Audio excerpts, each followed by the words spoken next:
Beyond Saltmarsh is a game played by adults and recorded for an adult audience. Sometimes we use adult language, explore adult topics. Consider yourself warned.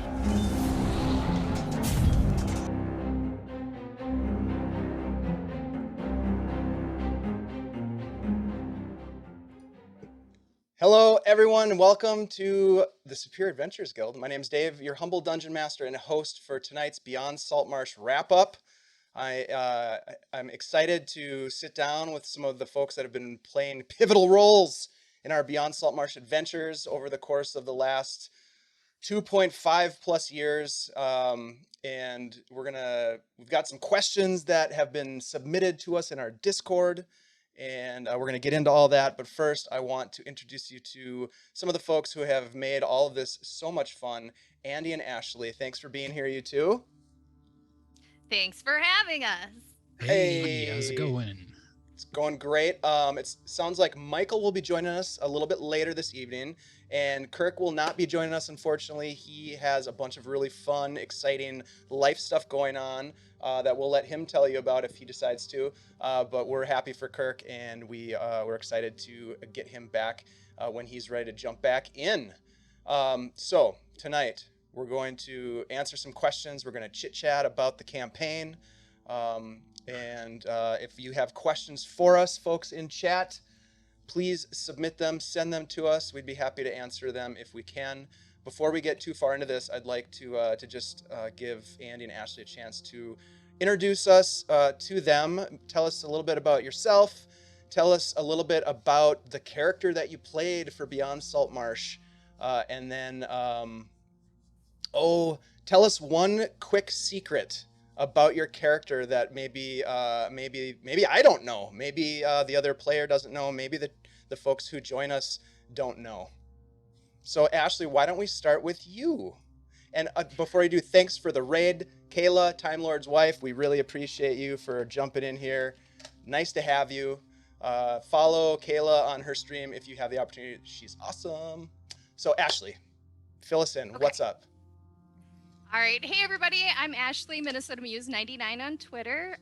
And you can find me on this channel for our future Greyhawk campaign. Sometimes you can find me on Mondays for Monday Madness. In October, I'm going to be DMing a stream for like a short shot. Which I have been calling the Oops All Kobolds campaign because all my players will be kobolds. And it should be a really fun time. And then you can find me on Thursdays on Rainbows and Razor Blades as we play At the Threshold. And that's at 7 p.m. Central as well. And so we're talking about our past campaign, which is Beyond Saltmarsh. And I was playing Feyre Evenstar. And she was a College of Glamour bard. I joined a little bit late, so everybody was already 10th level, so I got to jump in with a bard that was 10th level, which was so cool, honestly. Because bards, lower levels, they're a little wimpy. Like, it's a little hard to keep them alive. You don't want them in the front line, that's for sure. Right? They're back there kind of playing the soundtrack as the action's happening. Yeah, once they're 9th, 10th level, they have some pretty cool spells they can do. So I had a lot of fun with that. Getting to use my like a Southern Belle accent, having a secret identity, having a secret past. And let's see, a secret about Feyre that didn't come out and could have. She ran away because her stepfather had arranged a marriage for her. Ooh. Interesting. Whoa. Stepfather arranged marriage. I thought for the longest time it was your mother that was after you. No, but then that came out later. The stepfather thing came out later. I have enough for a whole nother campaign centered on Feyre. Yeah. All right, I guess it's my turn. Hello, everybody. My name is Andy. On this stream, I typically play Runar Deg. We got up to 10th level. He was a human, dual sword wielding battle master fighter and captain of our ship, the Good Buddy. This particular campaign was the first campaign that I've played in decades, probably since I was 12 or 13, probably. And, I had a lot of fun. Dave and I linked up not long after the pandemic started, and that's kind of what got the whole thing rolling. It started out as like a short, what was it, like 3 or 4 game kind of adventure, and that we kind of spun off into a bigger game, and turned into a 2-year campaign. Let's see what else. A secret that nobody else knew about Runar. Well, nobody really asked him about where he was from or his childhood, so I would say and he's not really the type of guy that would like offer up that kind of information without being pressed a little bit. So I would say that most didn't know that he grew up without a mom after about like the age of like 5. His mom disappeared. Oh. Yep. Jeesh. Yeah. That's dicey. Yeah. There's a lot of loose ends in that. Right. Cool. Yeah, well, great to have you guys back. Of course, I'm Dave. I got to play all the NPCs and all the bad guys, and I get to like bring in all the madness and the challenges for the party. Gosh, it's been super fun being a DM, and I've had the blessing to have awesome players, so that is huge. I wanted to. I was working on something else behind the scenes here, but I wanted to show Runar's artwork here. I had Feyre's artwork up. Here we go, Runar. So we had, I don't know when we got the artwork. I think it was at the beginning of this past season. But one of the things that I wanted to do before we got too far was like to acknowledge some of the folks that were like played roles in the campaign behind the scenes. And one of those is Cassandra Bravo, who created this artwork for us. I think I have a link. Yeah, there we go. There's a link to their portfolio and the Twitter handle and the Twitter link there. But the Dead Gang artwork I thought was so freaking good. We provided Cassandra with some descriptions, and I mean, she pretty much nailed it almost like right away. We had some minor little things to tell her, but she was really easy to work with, super fun, and the product was amazing. So there they are. There's the Dead Gang on screen. So cool. I was so lucky I got to show up with the artwork. Right. Yeah, you came on just in time. Mm-hmm. Like if you had come on later, we wouldn't have had, or we'd have to commission it separately, and it would take a while. Yeah, it was pretty much. Dave told me, "Hey, I need you to come up with a character, and can you come up with it real quick? Because we need you to turn in your bio to the artist so they can draw you."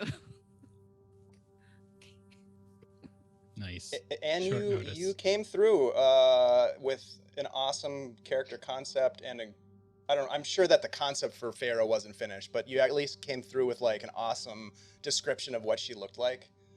That artwork is so good. I mean, she's so beautiful, and she's just glittering. And I think like the artwork for Feyre is kind of like a little bit lighter. Like it's her colors, I don't think it's the saturation, but it's the exposure maybe. Is not quite as dark as the other, so she kind of stands out, which I like. She also has lighter hair, and everybody else seems to be everybody's dark. Like dark black brown hair Brooding. and swarthy skin from being on the seas. Right. And I'm right. like, so I'm a glittery glamour bard. I just dropped out of the sky. Yeah, Runar specifically, I requested that he look like a young Tamura Morrison, which, you know, is the guy that played Boba Fett, if you don't really know.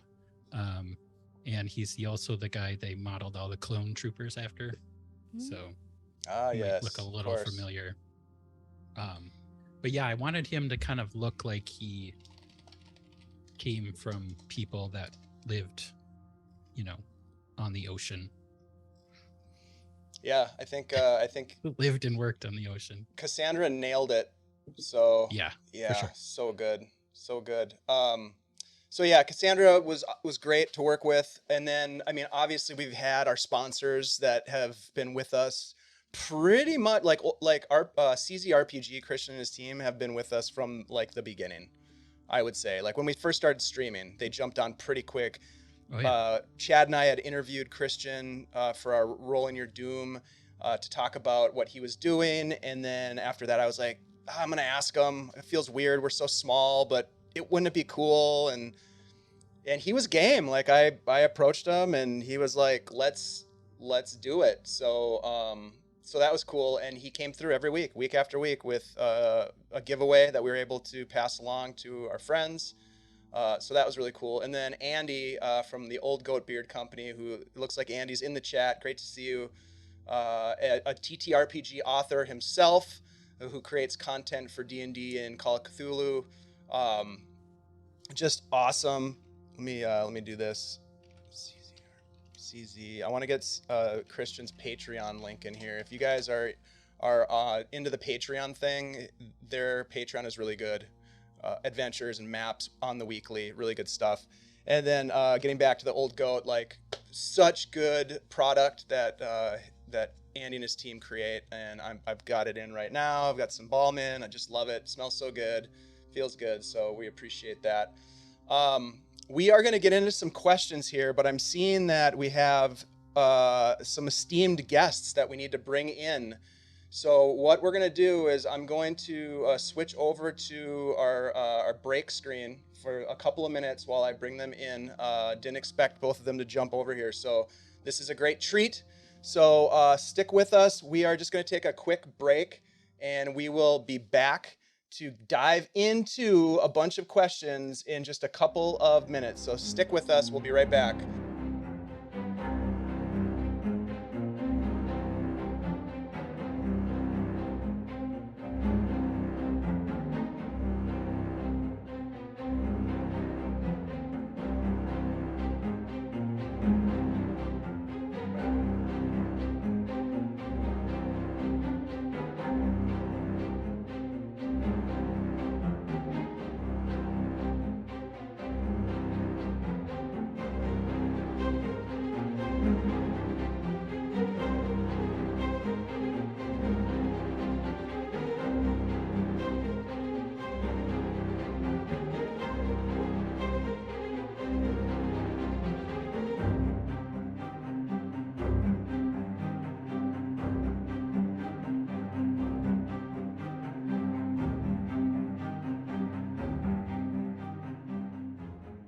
Hey everybody, we're back. Welcome back. We have Michael and Kirk are here now.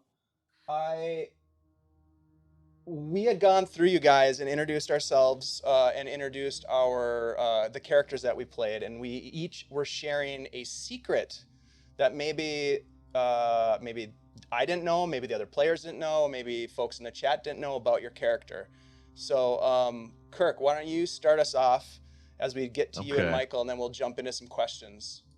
All right, so I'm Kirk. I did not expect to make it today. I'm here. Hello. How are you? I played Byron Hern. He had various aliases. He still has various aliases. He's still alive. Well, you know, the thing about Byron, there are things about, you know, it's complicated. Oh, really? Yeah, it really is. So things that you might not know about Byron. He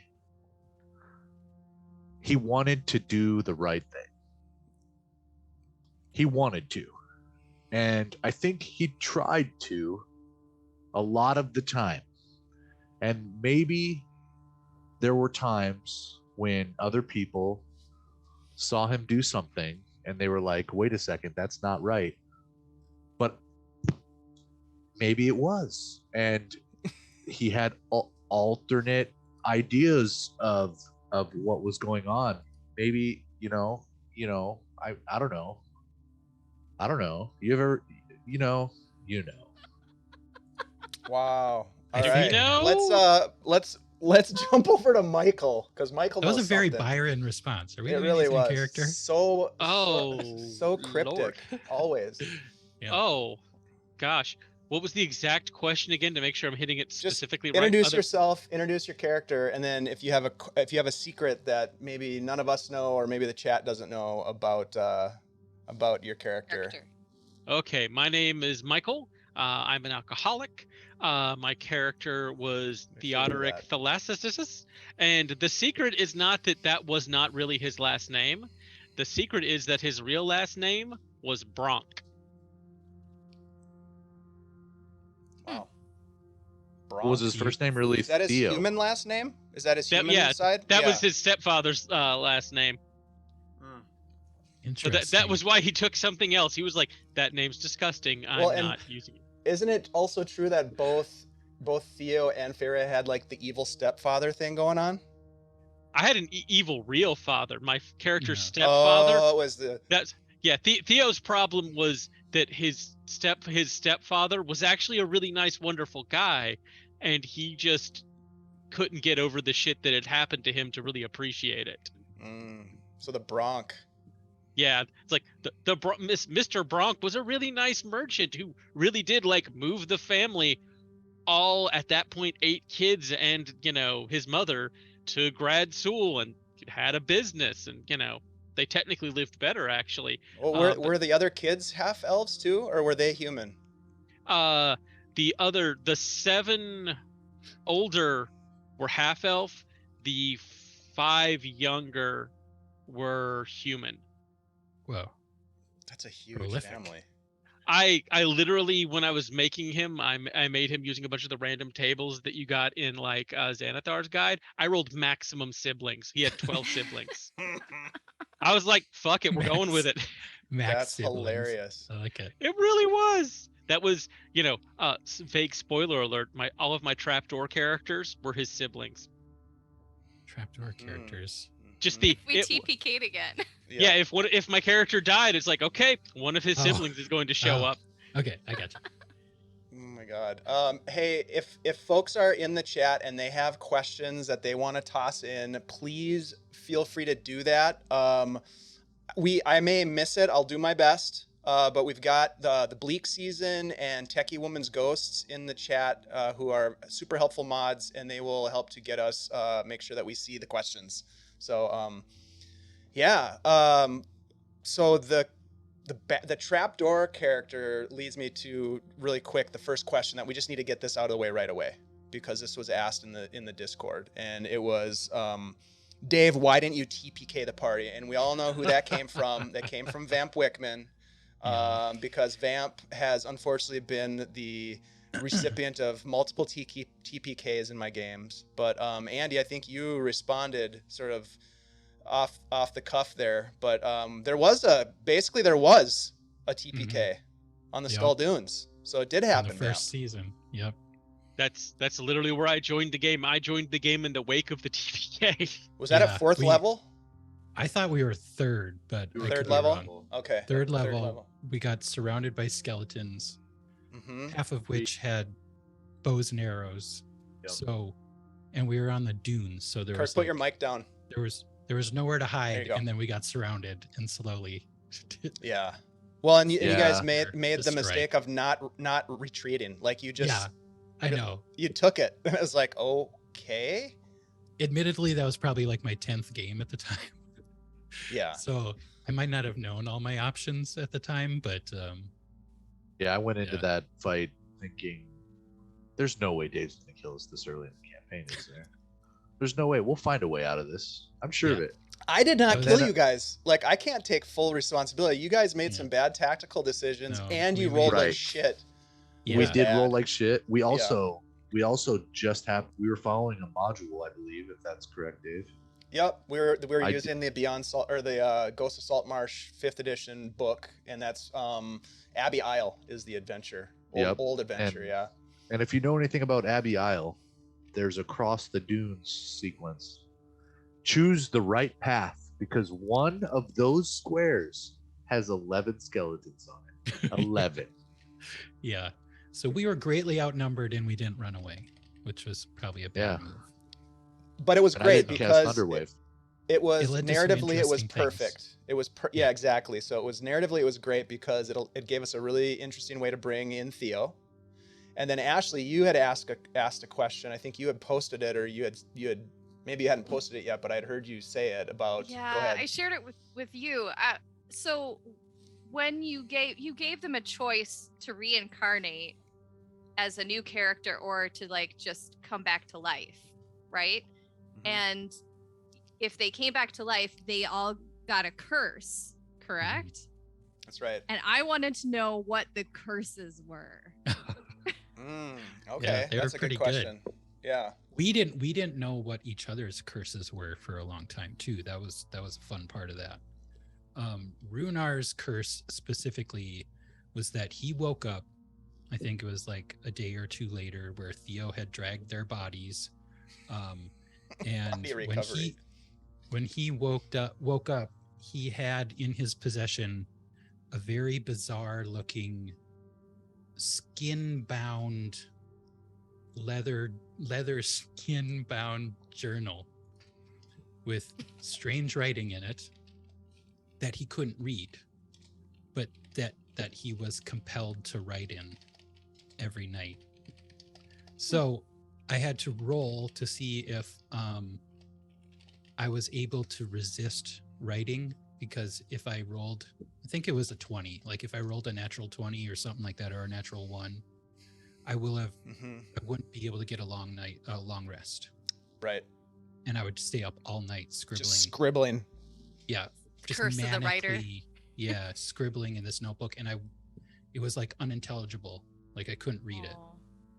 We found out later like what it was, but because Yeah. the Skull Dunes tied into the cult in Nerisban, and we eventually realized that, or Runar realized that it was all related to that cult.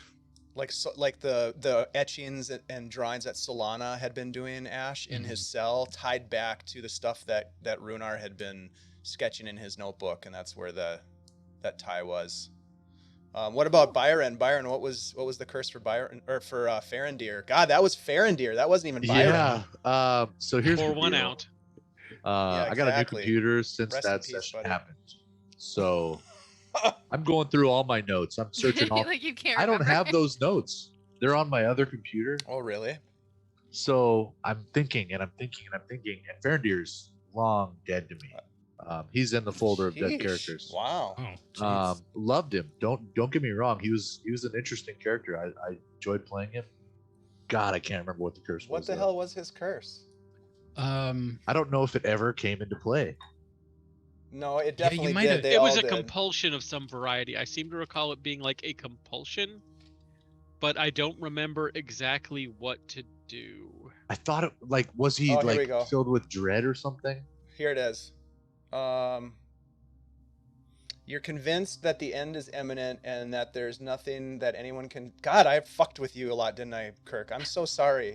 No, You're I'm convinced I, that the I end is love imminent, it. and that part of me knew that, but then I looked back at some of the stuff that I'd written about what I was gonna do to Byron, and it's dark. Whenever you or someone else uses your bardic inspiration, you feel the void creep closer, and your inspiration feels hollow and useless. As a result, you experience disadvantage on ability checks and attack rolls until the inspiration die is used. Dice used. Oh. So if he gave That's you inspiration, brutal. that's naughty. That was really naughty of me. But yeah, to a bard. And I love it. And you know what? So every time he used it, what happened? He got imposter syndrome. And Yeah, so Yeah, I give you exactly. inspiration Got and have disadvantage. disadvantage from it. Yeah. until it was used. So he'd be like, yeah, that was pretty bad. And then for Iran, it was whenever he made a perception check, if he would have to roll a d20 on the side, and if he rolled like an 18, 19, or 20, he would see his brother Kuda in the shadows, or like, and then he would be obsessed with trying to find Kuda. And that actually happened several times. Several times. That came up multiple times. It did. In games, and it kind of like slowly dawned on us that it was his curse. Yeah. Mm-hmm. That was fun. Well, I wasn't sure what the curse was. It was just he was clearly being haunted by his brother. I was like, I didn't realize it was. Oh, he was just seeing. Oh, he sprinted away from us in something. the middle of an investigation in Monberg. Uh-huh. Sprinted away. Oh, that's right. To be fair, Kuda was actually there though. That's true. that was the. We weird found part, out is later. It actually turned out to be real. But in Saltmarsh, that wasn't the case. Yeah. Look, there was a lot of weirdness happening in Saltmarsh.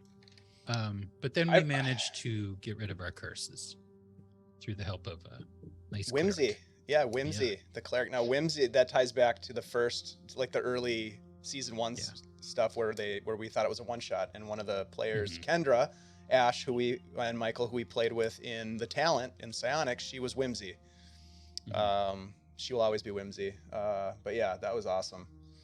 She is certainly full of whimsy. Yeah, that was like a little side quest kind of thing. What'd you guys think of the Dreadwood quest? That was totally random. I had fun. Yeah, I was all about that because that's where that was very much in Theo's actual like character wheelhouse. It's like, oh yeah, my character's kind of been here before. It's fucked. Good luck.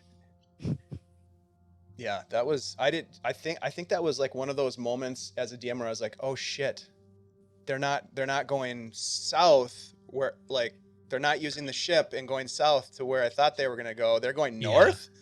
What? It was a bit of a tangent that we went off on, but it was worth it. Yeah, and there's a lot of great content online from people who are creating content, and I was able to pull like the Dreadwalkers, which were those, if you guys remember those elven like rangers that you encountered after you defeated the evil cleric in the temple or the whatever those runes were. That dungeon crawl. Yeah. Was that nice. The Pinara? No, that wasn't the Pinara. No, that wasn't Pinara. That was way before Pinara. But that Go ahead. We got so lucky in there. That was a Bodak. I can know what a Bodak can do. I know. I was just gonna bring that up. That was my worst moment as a dungeon master in this game that I recall, is that I totally screwed up that Bodak encounter. I can't remember how I screwed it up, but it's got a lot of gaze attack shit when you like look at him and you have to avert your eyes. I don't remember how I screwed up, but I do remember coming out of that session just being super disappointed that I didn't, because I love the Bodak. Such a great monster. Oh, they are nasty. Yeah, I can't remember what they did, but I remember I went and read about them afterwards, and I was like, oh god. Yeah. Forget like the special really attack or something. Yeah. You guys might they have a lot of like passive shit, if I remember correctly, because like meeting their gaze fucks you up. Yeah, like pretty wisdom much. Save, and if you fail that first one, like they totally mess with you, and they kind of just remove you from being able to do anything. If there's one thing we as players should not be allowed to do, it's things. Don't do so things. I saw that there was a question from Old Goat that said, how did you pick this adventure to be your first long campaign on stream? I think it grew out of us. Well, Dave. I let Dave do it. Yeah, Dave could answer this. I would say, so in a real sense, Andy, Old Goat, I think this campaign or this long story arc narrative kind of chose us in a way, because it happened during the pandemic. We thought it was going to be a one shot. I had bought the Ghosts of Saltmarsh campaign book or whatever, the source book, right? And I was like, oh, this would be so cool to run this someday. I want to run a pirate, adventure campaign type of thing. And so when the pandemic hit, I was like, let's play this. We'll do a one shot. And so I called a couple people together, and we were like, yeah, we've got, it's going to be 2 weeks before the pandemic's over. We didn't even know it was a pandemic then. We're like, it's going to be 2 weeks until this COVID thing's gone. So let's play some games while we're all waiting. okay, no problem. So we thought it was going to be a short little game. And then I started doing research for it, and I came across, this is when I like stumbled into deep Greyhawk stuff.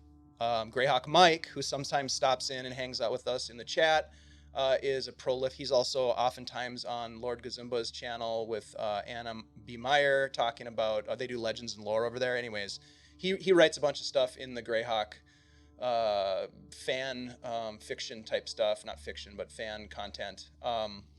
And he had this whole thing about the pirate fleets of Greyhawk, and I just like fell in love with it. And then there was like this whole thing about the warded captains and all this stuff, which then I got to torment Kirk with, because I like to torment Kirk later. So it all kind of fell together. But it sort of just, we finished up the short little adventure, and then people wanted to keep going, and the COVID was continuing. It wasn't like that was letting up, so we just kept going. And eventually we decided that we wanted to stream it on Twitch, and because for a long time we were playing online, and I was recording the sessions because I always liked recording my campaign sessions because I could never remember what the hell I said. Like I would pull things out of my ass and I would not remember, and then for continuity's sake I wanted to be able to like go back to that, so I started recording the Curse of Strahd game that I was running before, just audio, and then I would post those to YouTube as an audio file with a little image. Then we started using the virtual tabletop for this Ghost of Saltmarsh thing. And so then we started recording it, and I was just learning OBS and learning how to do all that stuff on the fly. And so we started doing that. And then eventually we incorporated the cameras. And then right around the time where we started looking at each other's faces while we were playing, novel thing, right? We were like, well, why don't we stream this? It'd be super fun. Maybe we can meet other people and play more games with other people. And so that's what happened. And so it just kind of became the stream. And I certainly fell in love with Greyhawk through that process. And so for me, like I just can't get enough of the Greyhawk stuff, and I'm excited to continue on. But yeah, that's a great question. But that's kind of how it just sort of happened randomly and sort of accidentally. And then I got to meet Kirk and I had known each other for a long time before that, through work-related stuff, basically. Andy and I grew up together as kids. We went to preschool together when we were little shits. Now we're big shits. And then I got to meet Michael and Ashley through that process. So it's some of my best friends right here on the screen that I play games with every week. I mean, I spend more time with the four of you than I do with almost anybody else in my life. So it's great to hang out with you guys on a regular basis. What else do we have?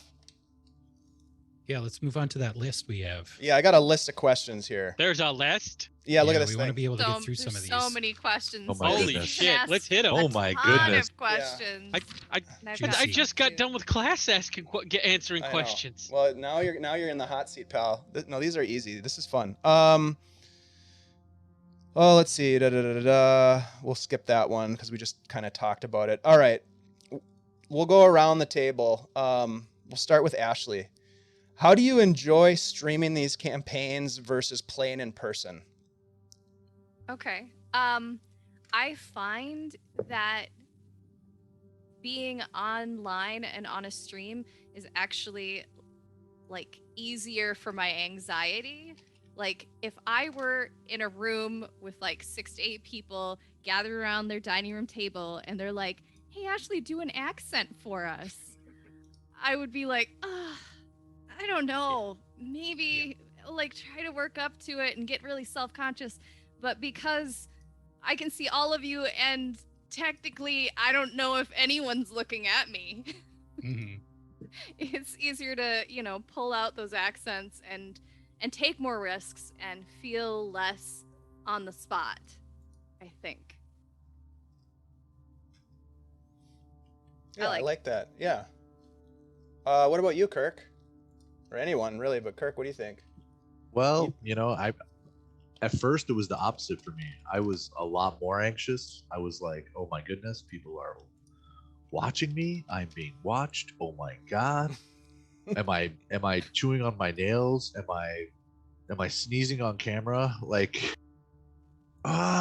So it was anxiety producing, but it was also, I'm in a comfortable environment. I feel safe where I'm at right now. I'm surrounded by my stuff. that made it very easy for me to break out of the worry and the mold of like feeling judged, because I think at a table I feel it's harder for me to break into character. I feel like I'm still Kirk. I'm Kirk first and foremost. So I can't play a chaotic character at a table, because I can't separate it from myself. And here I set the character, I put notes on the side of my monitor, and every time I make a decision, I read my notes real quick and I go, this is gonna be nuts.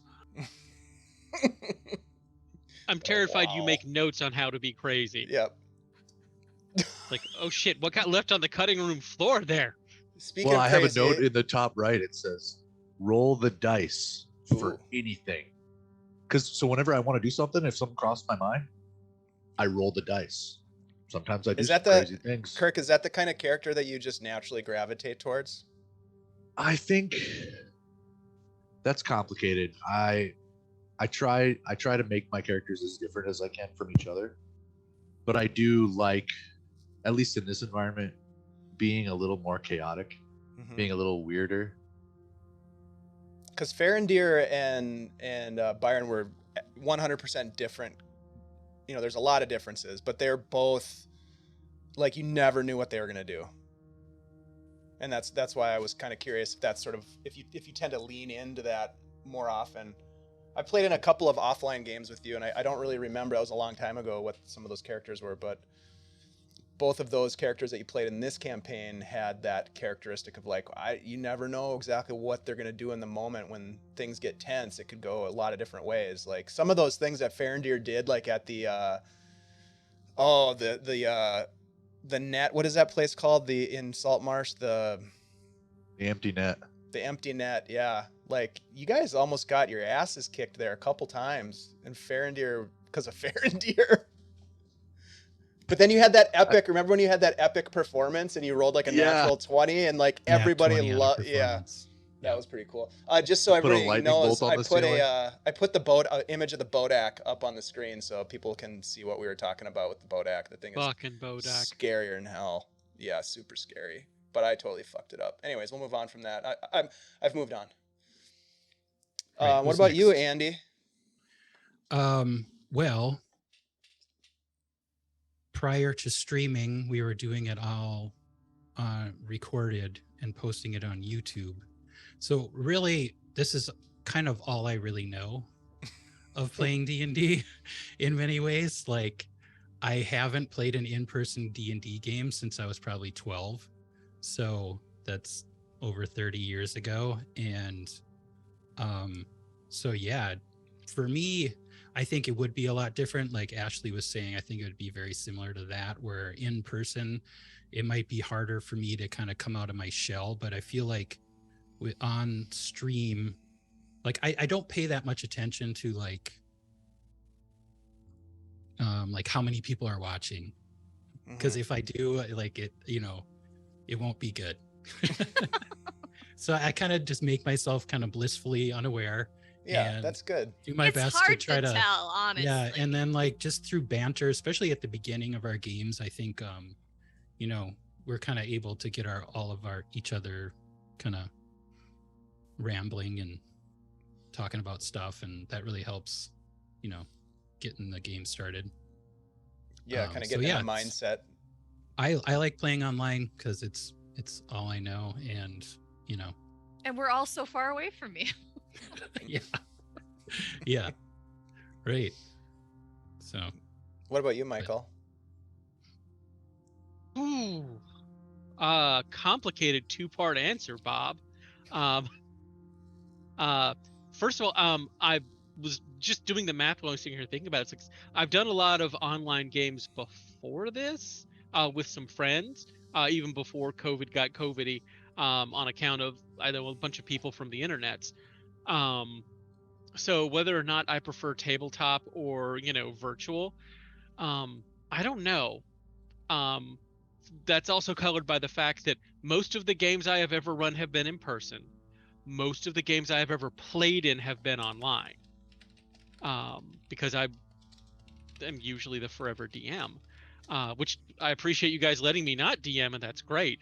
And what I'm coming to, especially after having run that couple of shot I did for us, is I think I definitely enjoy playing online.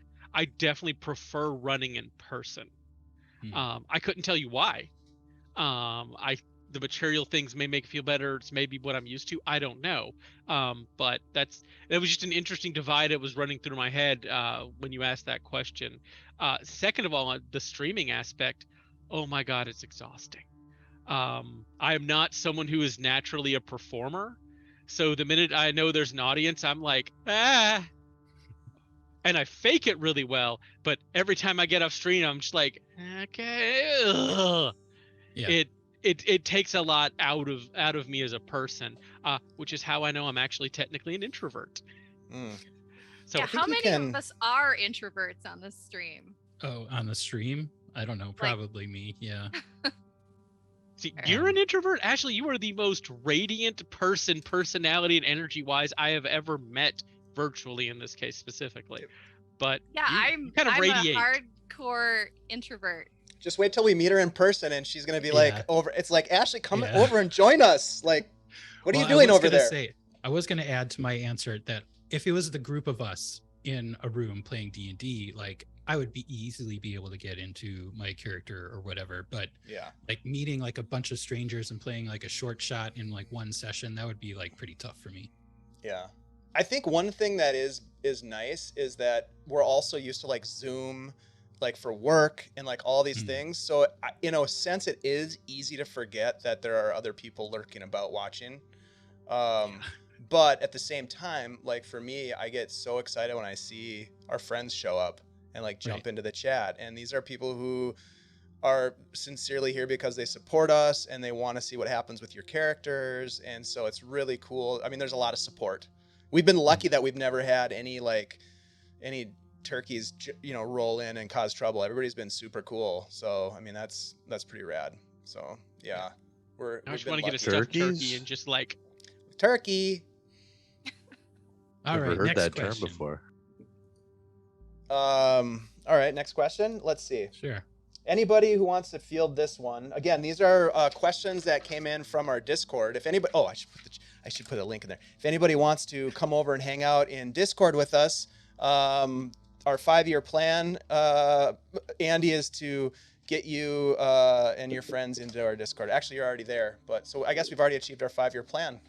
There we go. That was easy success. Success. Well, we have done a lot of development lately. Oh yeah, and let's save that. We'll get into that. Yep, we'll get into that because I do want to talk more about that. All right, here's a question. Whoever wants to jump on it, go right ahead. What was the most different or stood out the most to you about this campaign versus other campaigns that you've played in?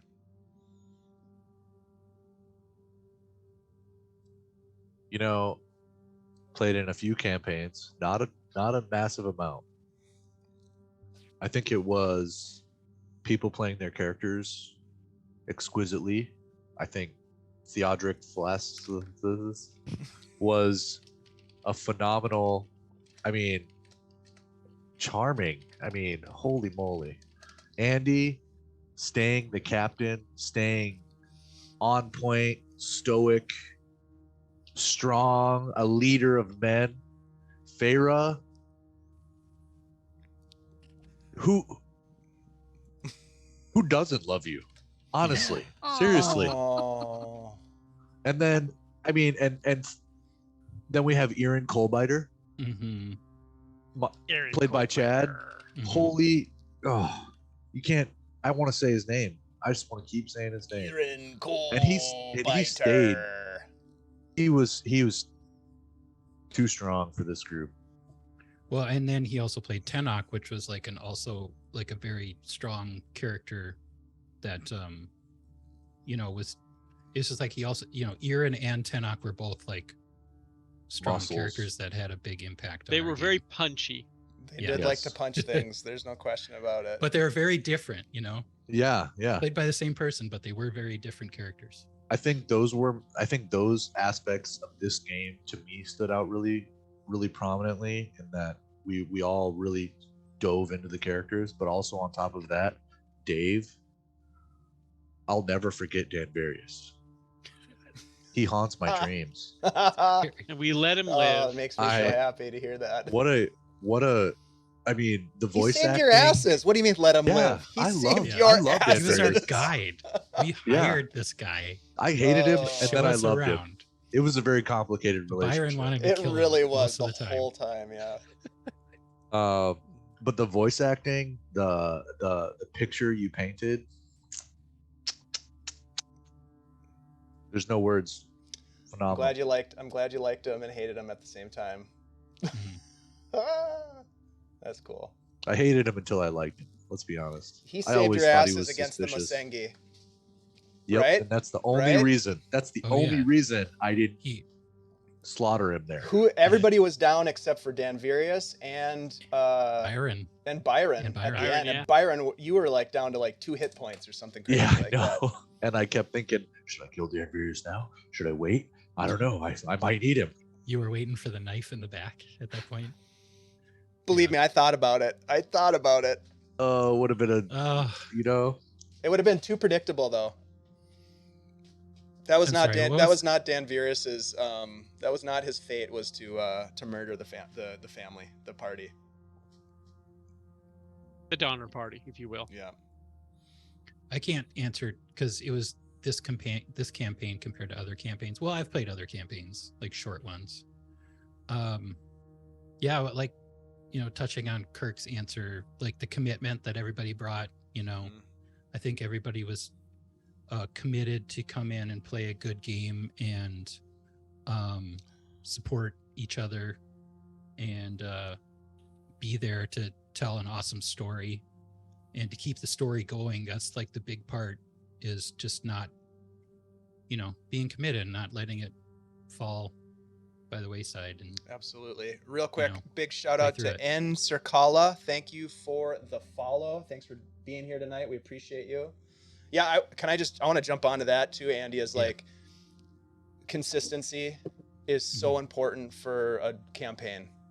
I was in so many campaigns that would start out, with a bang, everybody's fired up. I think Ashley, you posted a meme in the Discord recently that was like right on the money.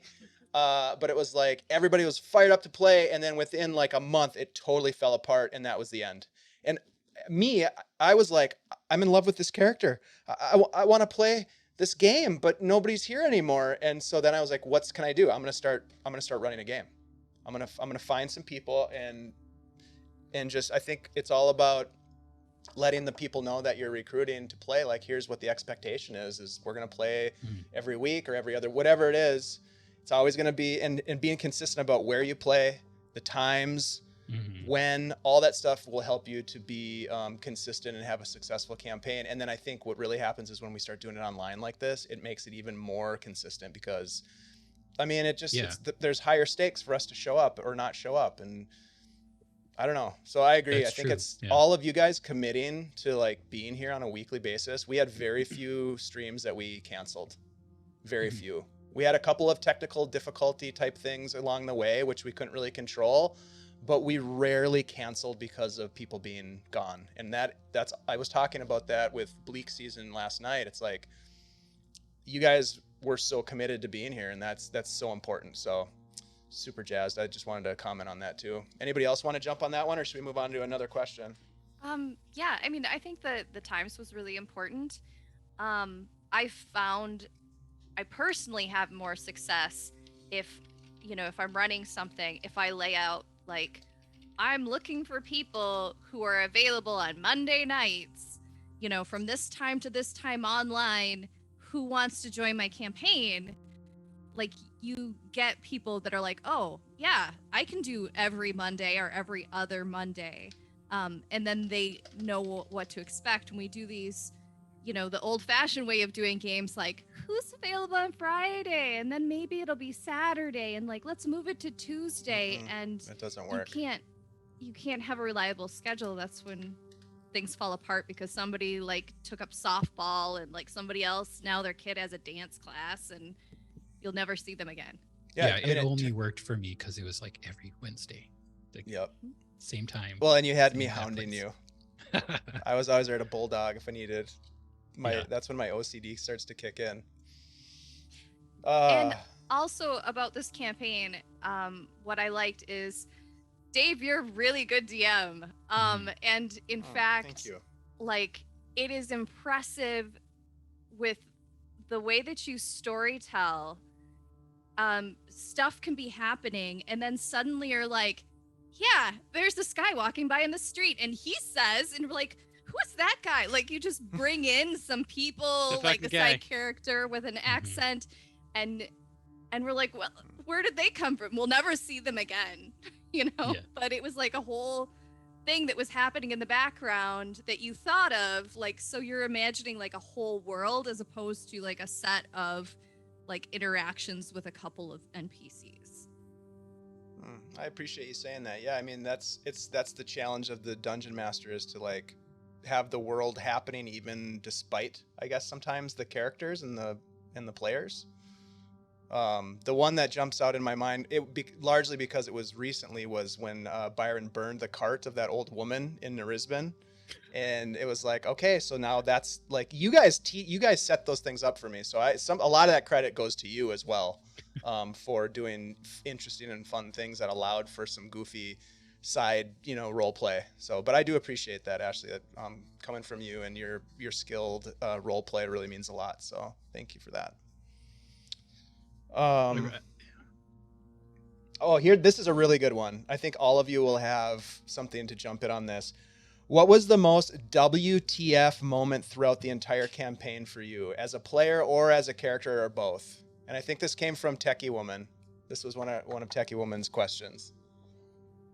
WTF? Oh my god. I mean, I'm gonna be real.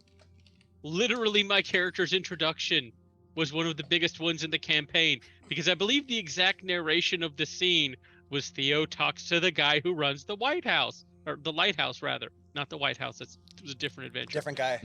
Yeah. And dude's like, oh well, their bodies are up here. And he was like, okay, and goes up there and opens the door, and they sit up. And he was like, what? And even I, the player, didn't know that's how it was gonna go. I was like, oh, that's how we're gonna play this. So I was fucking you from the very beginning. I was fucking with you. You're definitely fucking with me, and that's okay, because that's the right type. That was definitely okay. Shit's gonna get weird. All right. That's funny. I don't remember that, but sounds about right. Could I go next? Yeah. I just thought of something. I would say one of the big ones for me was Zolek, the vampire. So we're all just chumming around Saltmarsh looking for work. We're a bunch of broke adventurers, and we respond to an ad on a job board and go investigate it. All right. There's a monster. People are disappeared. Somebody's husband was missing. That's what it was. So we go looking for this missing fisherman, and, we center in on this house, and the mystery deepens. We eventually find a crypt underneath the house after battling some giant, like big crabs or something that we found in the area. Crab battle. We break into this little dungeon. The door was locked. Fight through a couple hallways thinking we're going to happen upon some treasure down here, or at least the missing guy. And we end up unlocking a crypt that has an ancient vampire sleeping in it. And that is what led to Farendir dying. So, but at the time, I remember we finished that game. Runar had barely escaped with his life. He had to use his he used his action surge to dash out of there. And if he hadn't, he would have died. But then it turns out that many hundreds of years ago, some group locked this vampire in there, and we freed him. Set him upon the world. For no good reason. And in the process, one of our characters died. And then after the game, Dave was like, that was supposed to just be like a verbal encounter. You guys weren't supposed to attack him. So, full confession on that one. I knew vampire was under there the whole time. Oh, okay. I feel real bad for that one for the record, because like, oh yeah, that is where the vampire is in this town. Let's see what happens. You guys went there, you found the secret lair, you found the warded door that says, hey, bozos, don't come in here because you're going to get screwed. And That is not what it said. Theo's a like, symbol. let's go in here. And you guys open the door. And then you meet Zolek and you decide you're going to fight him. Yeah. Now, It was a who series of attacked bad him? decisions. Who That attacked was him? Theo. That attacked was him. Theo. Yeah. The three of us we were all just talking to him, and then Theo was like, let's do this. So Oh man. that, And then okay. and then I left that game and I looked up the stats on a vampire and I was like, what were we doing? Yeah, what were you thinking? Okay, listen. we were, like, I'm third or gonna, fourth I'm gonna follow up with this. We're gonna go back to WTFs in a minute, but I want to, because we're talking about Zolek. This is a question, well, for everybody, but mostly for those who were there. Knowing what you know about what happened with Zolek and some of the information that I teed up for you guys about Aubrek Dralian's sister Sophia. Now I'm not making any judgment calls here whatsoever. I'm just curious. How did your characters justify leaving Saltmarsh knowing what you had unleashed? Because at that point, you guys were like the heroes of Saltmarsh. But you were like, you know Yeah. what? We're out. How do you justify that? No judgment here. I'm just curious. For me personally, Yeah. I made an out of character call. Yeah, me too. Because the dirty truth was, if we had gone with just the characters' native reactions, we never would have managed to get out Saltmarsh at that point. There Like, were that a lot would've of been- things that were, yeah, that's true. There were a lot of things that were trying to pull you deeper into Saltmarsh that you were like, no, we have a quest. Yeah, and we had just gotten the boat. You know what I mean? Like, and after we got the boat, we even pulled into Saltmarsh and got rid of our curses and like did the Sawajin "We're thing. good." And we did like a few other, quests. The mines. Well, that's when we got the boat. But anyway, we were in Saltmarsh for a long time and we were like, well, we got this boat. We want to go look around. Right. So I think that was an out of player decision for me for sure. And maybe Well- you guys needed to level up before you could finish off that vampire. Oh yeah. That was a bit of the that was- logic. That was a big part of it. And too. we also technically didn't find out until like the very end, where we're like trying to get out the door. I think it And was I very- Byron, wasn't it? Yeah, Byron found out. Because he was sneaking about the estate, the Dralian estate, looking for clues. Clues. I made an in-character decision to leave. Yeah. I was on a That's quest. Fair. I didn't care about this vampire. I didn't know anything about it. So I didn't all even right, all right. really But hold believe on, him. hold on. Byron travels from Gradzul, right, as an emissary of the Seekers of the Arcane. With him on that journey is Sophia Dralian. So here you've spent, a week on a ship traveling with this woman. She's charismatic. She's intelligent. She's nice. She's witty. She's powerful. And you're just like, you know what? She's got a vampire bite on her neck. I'm out. He's muted, Look, so we'll you're never muted. know. We'll never Oh. know. You're muted. She was cannibalizing her brother's estate, trying to get rich off of his misfortune, which was death. And he was a Well- seeker. I was a seeker. She obviously wasn't a seeker. So I was like, I'm going to bust in your house, take your stuff, and I'm going to peace out. Bye. Was that so? That last heist that you pulled there, was that when you got the that tripod device? Yep. I got the Byron took that all tripod. personally. Yeah, I got the tripod. I got Runar's scimitar. Mhm. Was that the Yeah, 'cause- second well, time you went broke back? in there a couple times. I think there was at Yeah. least twice. There was a lot of breaking in there. Yeah. Yeah, we went in there looking for stuff. We found his Oh, yeah. journal. And Found then a I think secret he room. went back. You found a secret room with his journal. Yep. And the blue box. I found the blue box That's on right, my first that- break-in. That fucking Oh, blue right. box. I think I found the tripod on the second break-in. Yep. Mhm.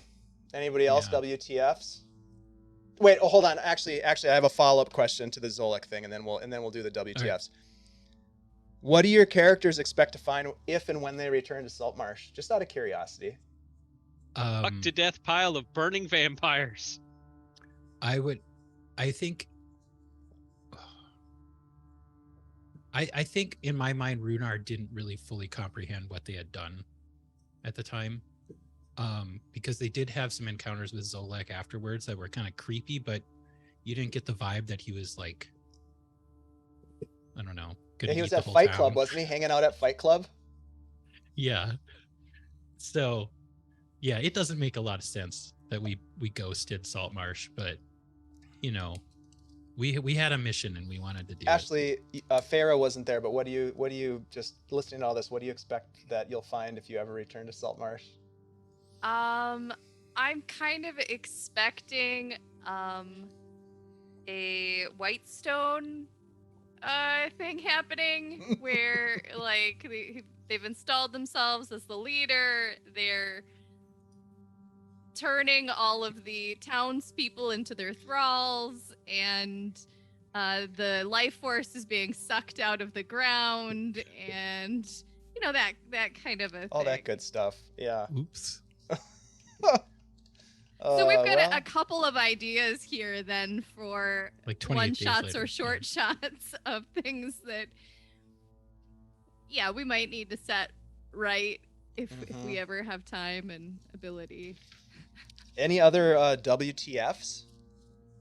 Oh, I've got I've got three one. off the I've top got of my one head. in my head that I'm thinking of. Someone who hasn't Right. hasn't done yeah, one. I said one right. Yeah. All right, I got the when Theo threw the object up, and the object was caught by the left hand of the butler of the guy I was convinced Baron killed Wave Dralian. Chaser. Yeah. Yeah, that was a moment. I have a second. When we were attacking a fortress and the gate was closed, or the gate closed, and I was sure somebody was dying right then and there. And then the gate was ripped off and thrown a long distance. That was a pretty W. But the biggest one, I think, for me was finding out that a red crow was dating our bard at some point. That was a good one. Red Oh crow. my I god, could Kirk, not your Pikachu believe face it. was so funny. It caught it. I was shook. I was like, "What is going on?" Yeah. That was- I met this guy. That Worlds was pretty collided. much like one of the first conversations that Dave and I had in creating Feyre. Was he was like, I really want to bring these red crows back in, and like, how do you want to do that? And we're like, great. This Feyre used to be a red crow. She was running with them, and she ran from her true love into the unknown because she thought he turned on her. I would say that we did a really good job, Ash, of drawing out that aspect of your backstory in a short period of time. I mean, that's sort of the Governor's Gala. There was a bunch of reasons to have the Governor's Gala episodes. I think there was 2 episodes where we covered that, where we were there. But one of the main ones was to draw that bit of your backstory out. And I knew I wanted to have Tarn, show up again, but it was so juicy. Like, some of those roleplay moments were so fun, and I would never have had a chance to do those types of roleplay moments with these 3 guys, right? So having I don't know, I would have done it here, with you. well, yeah, but I mean, you know what I'm saying? Like, there was sort of like that love thing that was part of her backstory. Like, you guys never came to me with that kind of stuff, you know? Yeah. Not that you can't, that would be great, but it was just so cool for me to have that opportunity to role play a different sort of encounter. So I really appreciated that, Ash, that you were into that and that you helped to create those moments. That was really cool. Yeah, I knew that banquet, as a player, I'm like, this is a terrible idea. Why would I do this? Because I'm like, it's Do either it. somebody from home or that bounty hunter that was after me, or it's Tarn is gonna be at this banquet, like 100%, maybe all three. Oh, so so you kind of knew that was going to happen? I knew that somebody from my possibility, past was probably Was going gonna to show be up. at this party because, I mean, it's a big thing. Like, it's a big Yeah. party. Like, they're all interconnected. Like, they're all kind of looking for me. Yeah. Where would you find a socialite rich girl who ran away from home? And wasn't that even in the second episode of the party? Because we stretched it out over a couple of episodes. Yeah, it was like 2 episodes. It was like an episode and a half that we were there. It might have Um, been 2.5, actually. I think Was it was it? two and a half. Yeah. Everything went really long So because many of the role play. NPCs. There were so Yeah, many there were NPCs. so many NPCs. Oh my and god. we were at a point there where we were trying to just get all the information we could because we didn't Yeah. know what to do next. I had pages and pages of bullet pointed information that you guys could pick up from different NPCs. There was a lot that went into that, and I think Mm. you probably got a lot of it. I would think. Yeah. If I were to I go think back so. to my notes, I think you got a lot of the information. There was some that you didn't get. But anyhow, We had to that was fast fun. track a little bit of the info, like at Yeah. the end, because we were just getting Like, so. we're never into, gonna like, leave the here. roleplay. Yeah. Yeah. Yeah, that was And fun. I absolutely loved, so here's Feyre having a meltdown, like emotionally. Here's like Tarn wandering around, like, what the hell is happening? And then here's Runar, like, trying to eat snacks. You're like, is everything And plus, okay? I remember it was a huge So WTF funny. moment for me because I had just gone on this whole spiel with Tarn about how the cult was in town and like warning him and stuff like that. And then like that whole thing happened later and it was just like a big trip. That was awesome. So my WTF moment, more so of like just how it played out, was the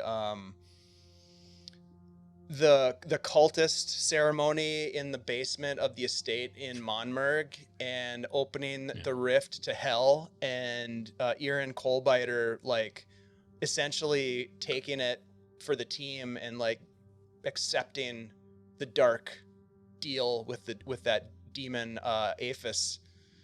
Yeah, we That were on was- the verge of a TBK at that point. That was crazy. Yeah. Yeah, that was crazy. That was a really crazy episode or two. And then it had repercussions for like the next season where all of a sudden you guys are now on Cybert Isle, which was totally unexpected.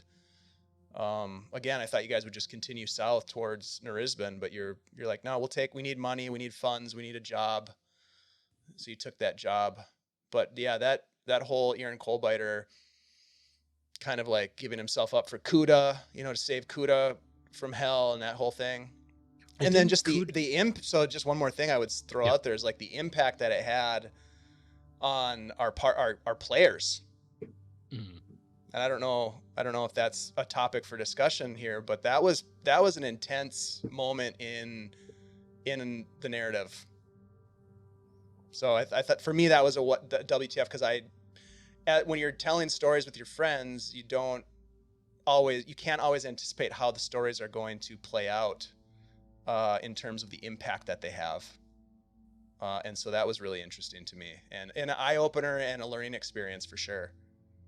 That was pretty intense. That if people go back and check that out, of course, all of our stuff is on our YouTube channel archive, but that particular, there's 1 or 2 episodes in that fight with Aphis that was pretty intense in Monmerg. Anyways, Yeah, go that ahead, was- Andy. Or yeah, go ahead, Michael. Go ahead. I was gonna say that was really the moment where Theo went from like kind of taking it all lightheartedly and still being very much a sailor, and then doing the full swivel into, yeah, we're doing the night thing now, because there's work that needs doing.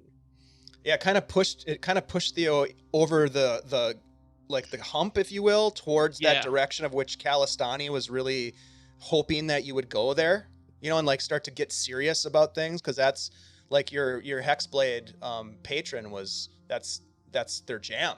Like, let's take on evil at all levels, and that helped to kind of push in, not planned.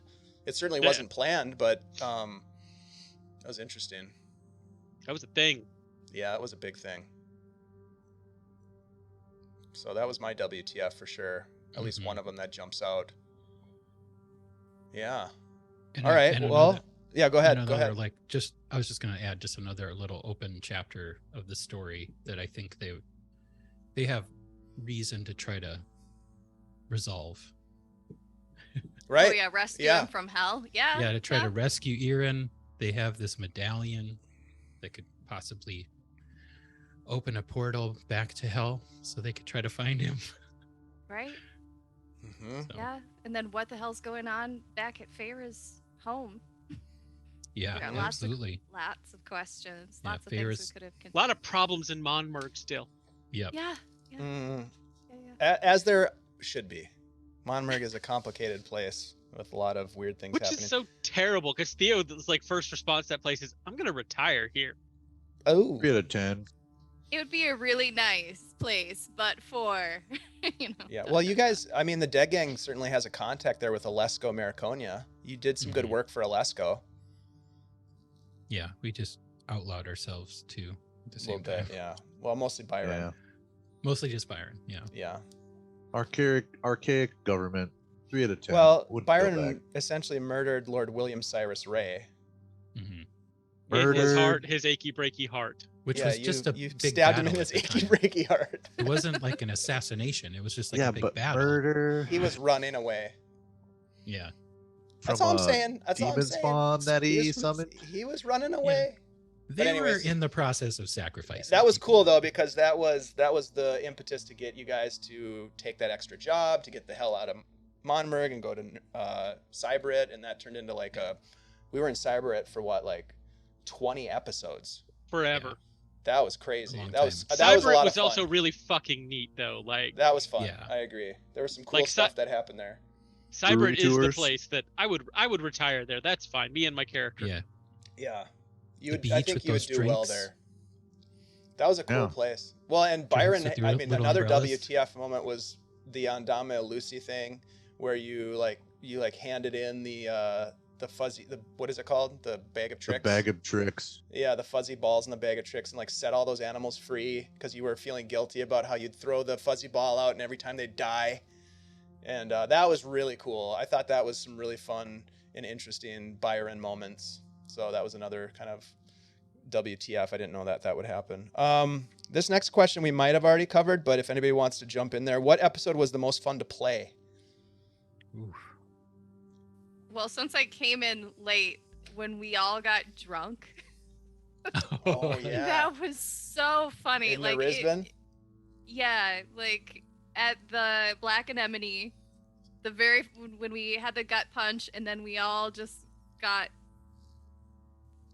drunk and started spilling random things about our past, and that was a really fun episode. And I Theo think got we naked. He clipped, like, jumped up on the 15 table. things Like you out of that. do. Oh yeah.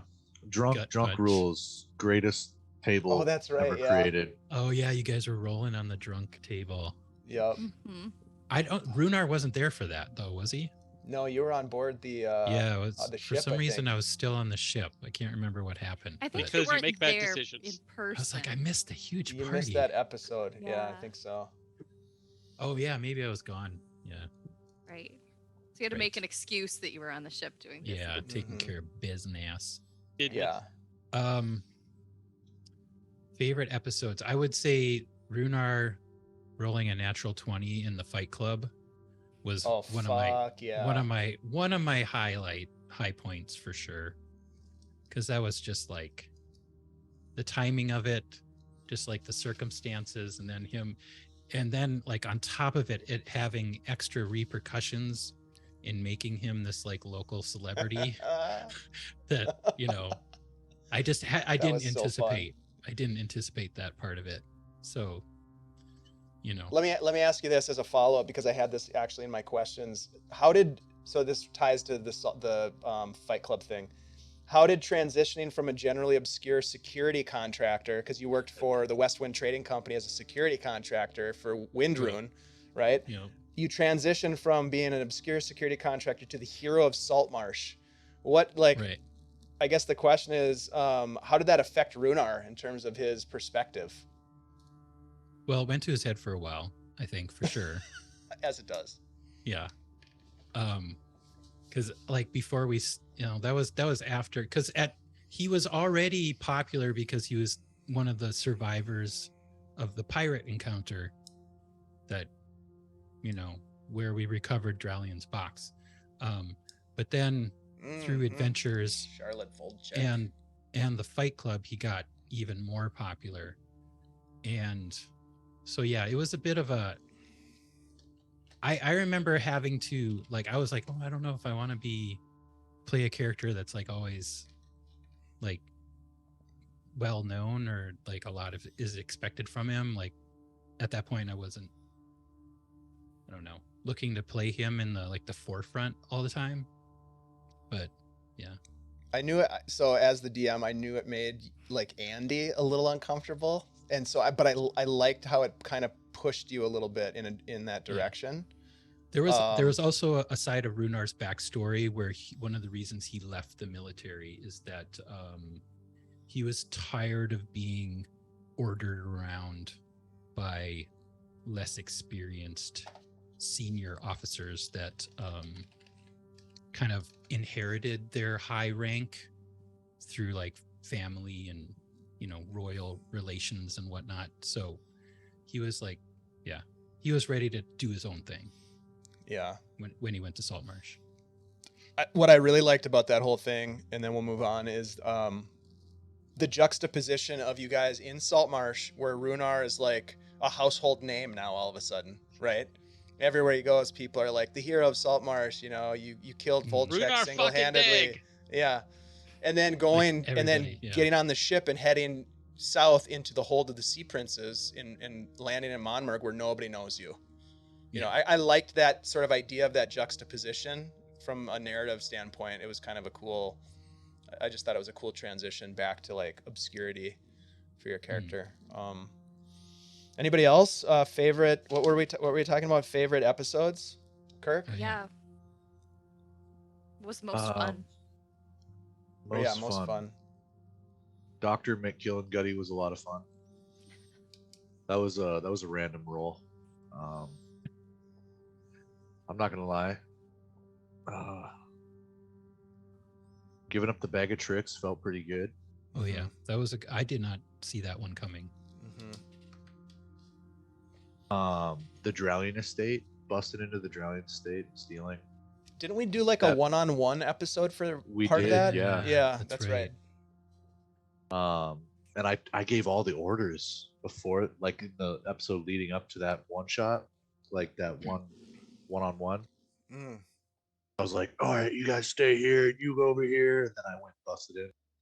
That's right. That was one of the few times I think Byron was really serious. Gosh, there were so many moments that I really enjoyed that I could talk about it all night. But I think those ones are my highlights. Nice. I know I have more too. Did we answer the question? Just FYI, the "What's wrong with Byron?" question.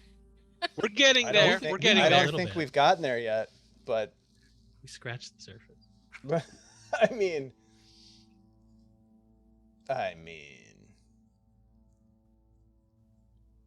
what's wrong with Byron?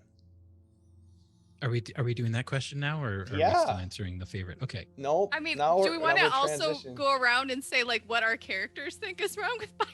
Yes, that's a great idea. All right, so character. All right, channel your inner character here now, and well, Ashley, you're chomping at the bit. So what's Farah's perspective on Byron? Okay, so Farah hasn't known she only was really with this group for less than a month.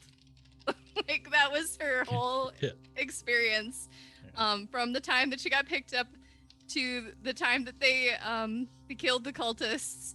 It was about a month in real time, in game time. And well, to be fair, it was a year and a month. I mean, for everybody else, it was. Yeah. But no, we had to spend a year.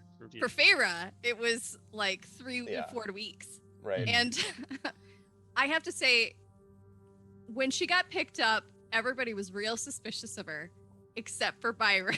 He was very nice. Like he immediately flipped and was like, she cares about her brother. And like he defended me. I almost died in a battle. He like healed me. I didn't see any of the stuff that got you guys kicked out of places, which made her like view him in a good light. So when he did something shitty, like going to sleep during watch, she had to excuse that as him having a real problem. Like he was too tired. Oh God, he has narcolepsy. You guys are so mean. How could you do this to Byron to be mad at him for narcolepsy? You know, like she just kept making excuses. Theo asked, like, should I kill him? And she's just like, I don't understand. Like he's a really nice guy. He's great. You hadn't seen him kill anybody up till that point. Oh, he chopped off a guy's hand for me, like who like accosted me. That's like, right. Who grabbed you? Yeah, That's like- gentlemanly. Yeah, it really is. Byron Chivalrous. was When like, did that happen again? really nice. That was in the warehouse in Cybrit. Nope. No, actually, it was in in the in bar, Narisbin. the Fish Head Tavern. Oh, Like, that's when right. we almost died. Yes. Oh. Like I when got grabbed the- by one of those. The first time we went? Yeah, they were Yeah. bouncing you guys And- out. That's right. Yep. That's right. And Byron chopped off that guy's I hand. remember that. Yeah. that So was awesome. as far as That was Feyre cool. was concerned, she didn't understand why he was getting such a bad rap. Stand up Which guy. is why she even was like, you could be my brother if you wanted to, because he was just awesome to her. So sweet. So wholesome. So wholesome. Yep. Hil- What about hilarious- yeah, go ahead, Theo. Michael. Hilariously, Theo didn't know and didn't really care. Like part of Theo's big background thing, which is kind of like the reason Sales even shows up in the background when he showed up, is people who go get on boats and go do things. Once they got on the boat and going to, you don't ask where they come from. You don't ask why they're fucked up like they are. You just kind of accept them how they were. And that was always his take on Byron. It's like, there's something fucked up there. It's not my place to dig into it. I accept him as the psycho is because his heart is in the right place. That was like the one thing that Theo was okay with. I was like, he means well. But was there always something lurking with Theo, like I may have to kill this guy at some point? Well, yeah, but Theo thought that about the entire party. He wanted to kill Feyre like as soon as she stepped foot on the boat. Yeah, it's like, Well, suspicious It's- circumstances. that's the other thing about being a sailor. It's like, you don't ask where people come from. You don't ask why they're fucked up the way they are. And you just assume that if it gets too bad, you deal with them. That was kind of his worldview at the time. Wow. No. Andy, Wow. what's wrong with Byron? What did Runar think of Byron? That's a complicated question. I think for a long time Runar was trying to rein him in. You know, I've joked before about Runar being the dad of the group, but I think he was trying to dad Byron a little bit more than anybody else because Byron was such a chaos goblin. You know, but I think, I don't know, was it ever fully public that Byron had lost his previous adventuring party? I don't know if he told you guys about that. I don't know think if he ever told really us. told us. I thought he did at one point. I think I think I did bring it up, but I don't think I went into any details about it. So I think Runar, by the time, you know, the amount of time that he spent as a Royal Marine, he was probably used to being around killers all the time. And I think he would have seen some of that in Byron. But like also maybe some of that, like maybe PTSD or, you know, kind of trauma that might bring about why because there are times where Byron was like, should we just kill him? Should we just kill these guys? Like, should we just kill them and move on with our lives? It's the easy So- way out. Yeah.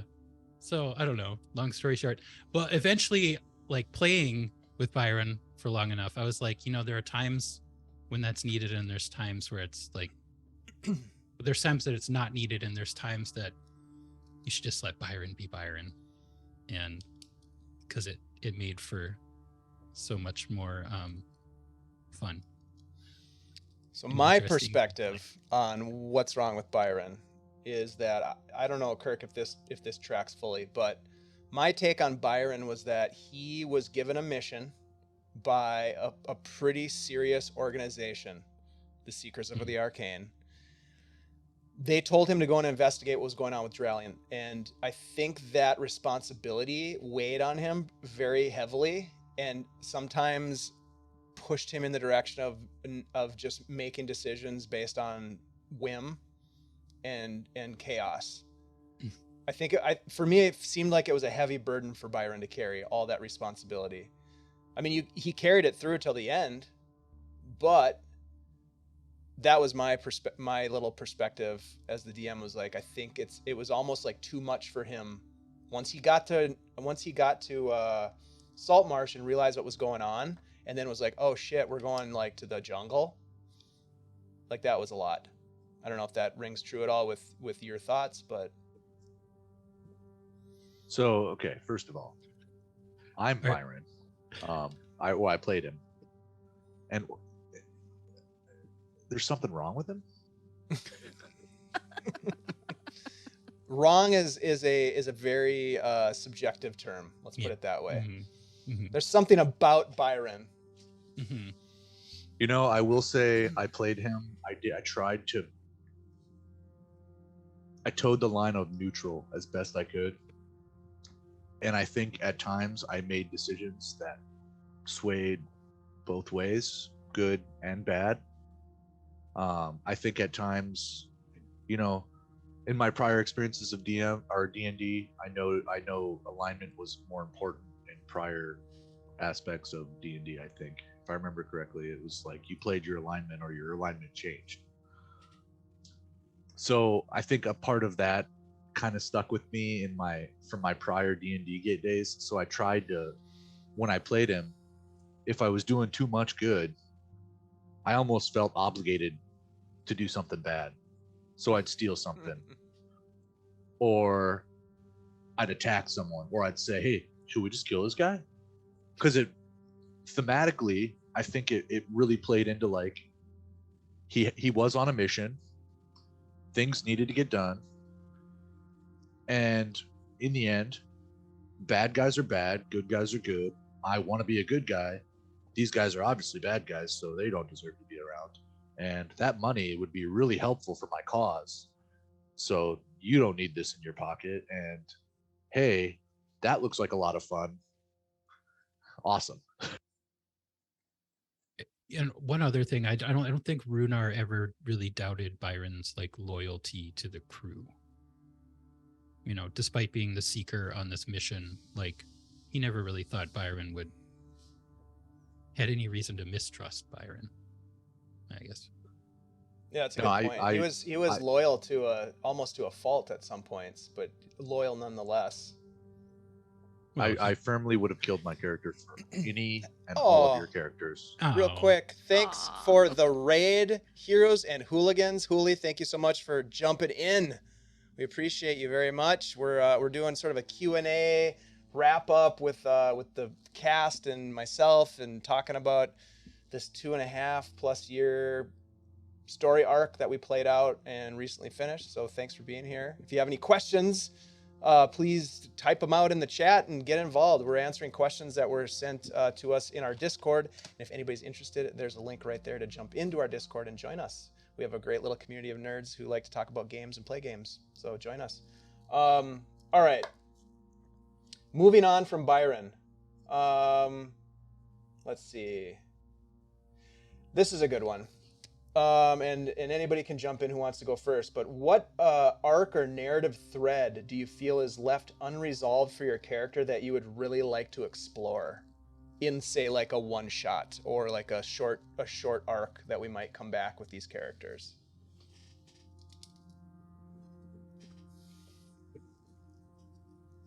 There's an entire campaign left for Theo, like straight up. There's apartments like, okay, and this was the end of the first novel he's involved in, and well, there's potentially an entire novel that's gonna bloody happen in the Great Kingdom to the north. Oi.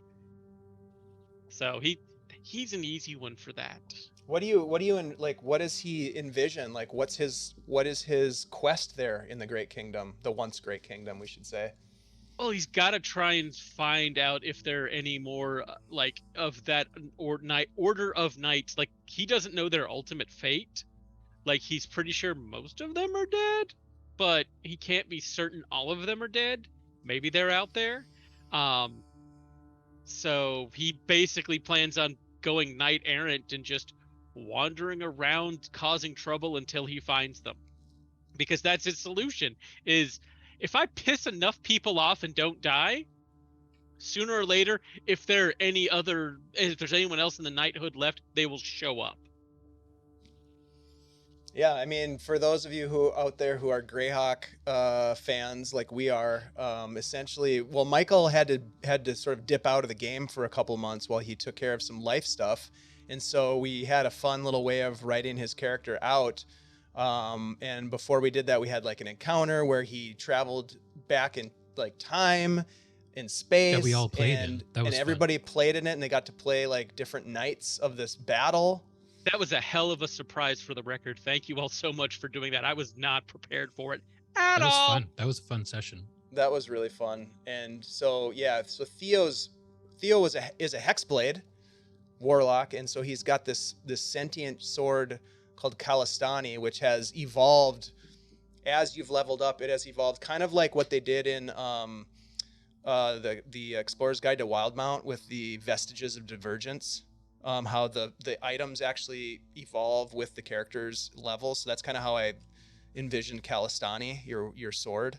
But the sword is linked to a knight protector from the Great Kingdom, and so it pulled Theo back, and essentially he was in a different persona, an avatar almost of himself in this place, and fighting essentially the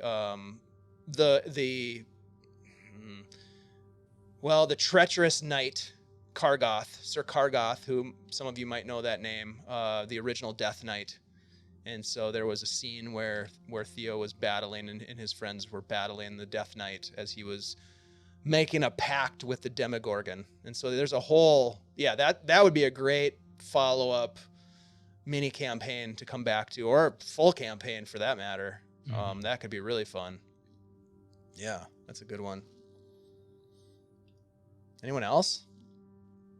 Any unresolved threads or arcs that you feel would be fun to explore as a follow-up? Feyre's whole backstory would be a good one. I got more secrets. Yeah, I'm sure there was a lot there.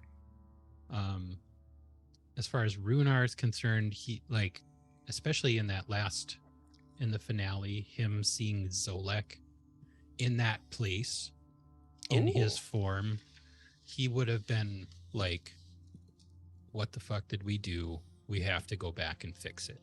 Because, like, that force being drawn to the force that they were just fighting, like, at that point, he's like, oh shit. So I was going to ask you about that as one of my questions is, what did you think of that? So in that last scene of the arc, when you guys all emerged from the ziggurat successful, you'd finally, not the false success where you were in your heads thinking you succeeded, but the real success. I was going to ask you what you thought of that presence. So, I mean, that thing that was in the tree, the thing that was looking upon you with the glowing eyes that then disappeared in a flock of bats. Yeah, I thought that was a vampire for sure. Yeah.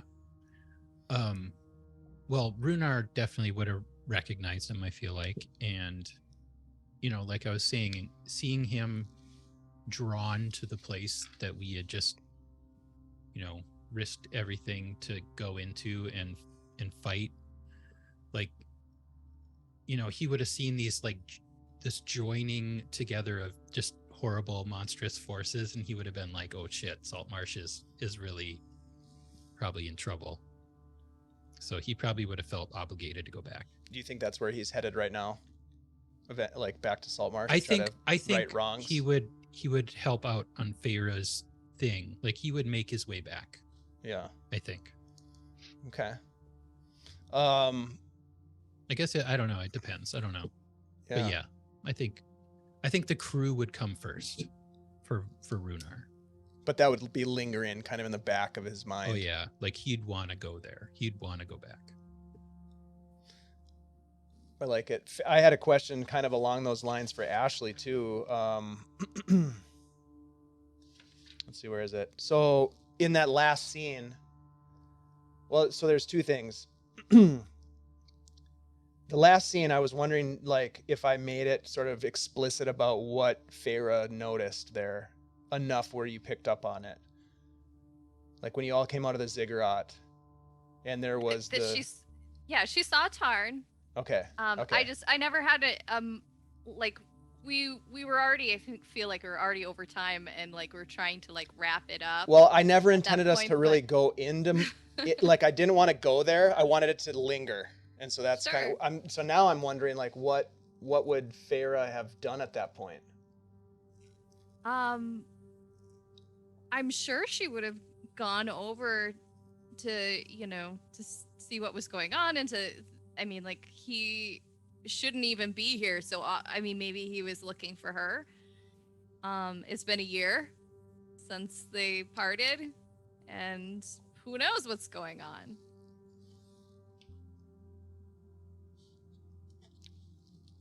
Yeah, who knows? What about your the thing that you feel like is unresolved with Feyre that you could see as like a follow-up? I'm guessing it has to do with the backstory in Monmerg from what you guys are alluding to. Tell us more about that. So Feyre's got a bounty hunter chasing her, or she did, which is why she left the Red Crows and ended up on a pirate ship, and which stole from the other pirate ship that you guys were tracking, and then a sea beast sunk that ship. So like she got into a number of situations, like just trying to like hide and have a job and keep moving to avoid this person that was tracking her. And I think I mentioned my secret, like she was going to be dragged back to Monmerg for an arranged marriage. So that is like, she's basically going to get sold off like chattel. And that's why she ran. So it would be nice for her to, settle things with her stepfather who sicked this, bounty hunter on her, like, so that she's no longer a wanted person and she can have her own life or like separate from her family or whatever it is that needs to happen so that she can just be herself. And I think that's all that Feyre's ever wanted. Like she tried to just, leave home and just be herself, and they wouldn't let her. I honestly always thought like that any bounty hunter that tried to capture Feyre would be in for a big surprise. Oh hell yeah! I was like, that was going to end real fucking bad. They'd have to be a real dipshit to try to F with Feyre at this point. That would not end well. So I honestly wasn't worried too much about any kind of bounty hunter showing up, because I was like, he's going to run into this crew of real badasses. Yeah. Sasha, did you so there were a couple of different times where I made reference to, because you had said in your backstory and you had introduced this, I think at the gala, how you were you were connected to this family of wealth and power and influence, and that there was a connection to like mining of minerals and that sort of thing. And I was starting to seed things into the narrative about how people had been taken from the Amadio as essentially slave labor and carted north. Yeah. So that I was trying to like for mining seed that in. Yep. So I was, and I always did I tried to do it really subtly. And so I was always kind of curious if Ashley picked up on it, but I'm glad to hear that you did. That's good. I did. Yeah. It was just like, oh no. Yeah. So if we went back to Monmerg, So as I flip back to get his title again, Feyre's stepfather is Baron Reginald Fairfax. He got a silver mine basically as the dowry of marrying Feyre's mother, and they were like one of the largest silver mines in the area. And yeah, so like they're very wealthy. And then like now there's these slaves that have been kidnapped for mining. I mean, and that sent is north. that's the whole backstory of like the Hold of the Sea Princes is like there's this sort of interesting friction between the old guard of the Sea Princes, who are very much like, we utilize people to mine and develop natural resources, and that's how we make our money, and that's how we do things. And there's this new guard who's like, no, like slavery is bad. We need to like get rid of it. And there's a fight actually. So the prince and the people and sort of the establishment are fighting. And when you started developing your backstory, I was just like, oh my God, this is so perfect. Like, these people are rich assholes who are miners. They mine silver. Like, this is going to be great. So I'm into it. Like, we can Oh go. God, that I would be interested to see how that plot goes, because I think about the time that everyone puts together that so Feyre's stepdad is a slaver. On top of all this, it would have been like, oh, cool. So we're gonna kill him. See, Sorry. I don't think that she knew that part, or maybe 8 years ago when she left home, they weren't. Mhm. But they have since either like uncovered the fact that this has been happening for a long time, or it's newer. So Well, Reginald's fortune, just to let you know, Reginald's fortune is based on that. Yeah. Yeah. And, like and he- that would be something probably that Feyre doesn't necessarily know, or maybe was, you know how it is, like maybe you subconsciously knew but didn't like acknowledge it, or maybe you just never knew because you didn't know that was even possible of these people. You knew that Reginald is an asshole, but right. is plus- he capable of that kind of horrible Right. action for financial gain? Oh, Thank yeah, you to like- real quick. Thanks to Fantasy Yeah. Animal Vegan and Kai Whimsy for giving us some, getting us close to a hype train, but Woo! also for your support. We love you guys. Go ahead. Sorry, Ashley. Yeah, I mean, the possibilities are endless. Mhm. So I don't want to juicy. give away all my my No, secrets. please don't. Please don't. We're gonna Yeah. uncover but those yeah, in the future. But just to throw it out there, wasn't it at this time, wasn't Ooh, the hype train. Choo-choo. the Scarlet Brotherhood kind of responsible for being the slave traders? in So this so part of okay, the so world? in the time that you guys are adventuring, the Scarlet Brotherhood is not well known to be a force. Mhm. You guys have essentially They're still with kind what of you underground. they're underground. They have traveled abroad to various as emissaries from the Kingdom of Shar to seek diplomacy, quote unquote, and to gain influence. You have uncovered a serious plot to harness the energy of an evil god to take over, I mean, so Gorda Gartesh kind of laid it out for you guys in that last episode, like Shar Dominion will Mhm. grow if they can unleash the power of Thariz Dune upon the land. So you guys thwarted that for the time being, but he also laid the Easter egg to you guys that they have, meaning the Scarlet Brotherhood, they have people across the Flannis Mhm. that are embedded in different governments. So this is kind of like the dawn of the Scarlet Brotherhood is just about to happen. They haven't revealed themselves yet.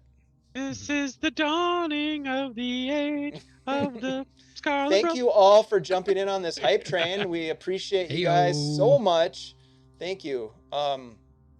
Kirk, But yeah, just go ahead. Sorry, Michael. Go ahead. You want to No. add something? going straight to Kirk. It's just that would be one of those moments that would come up, and just Theo would look at Byron, and Byron would look at Theo and be like, "Yep, we're doing this."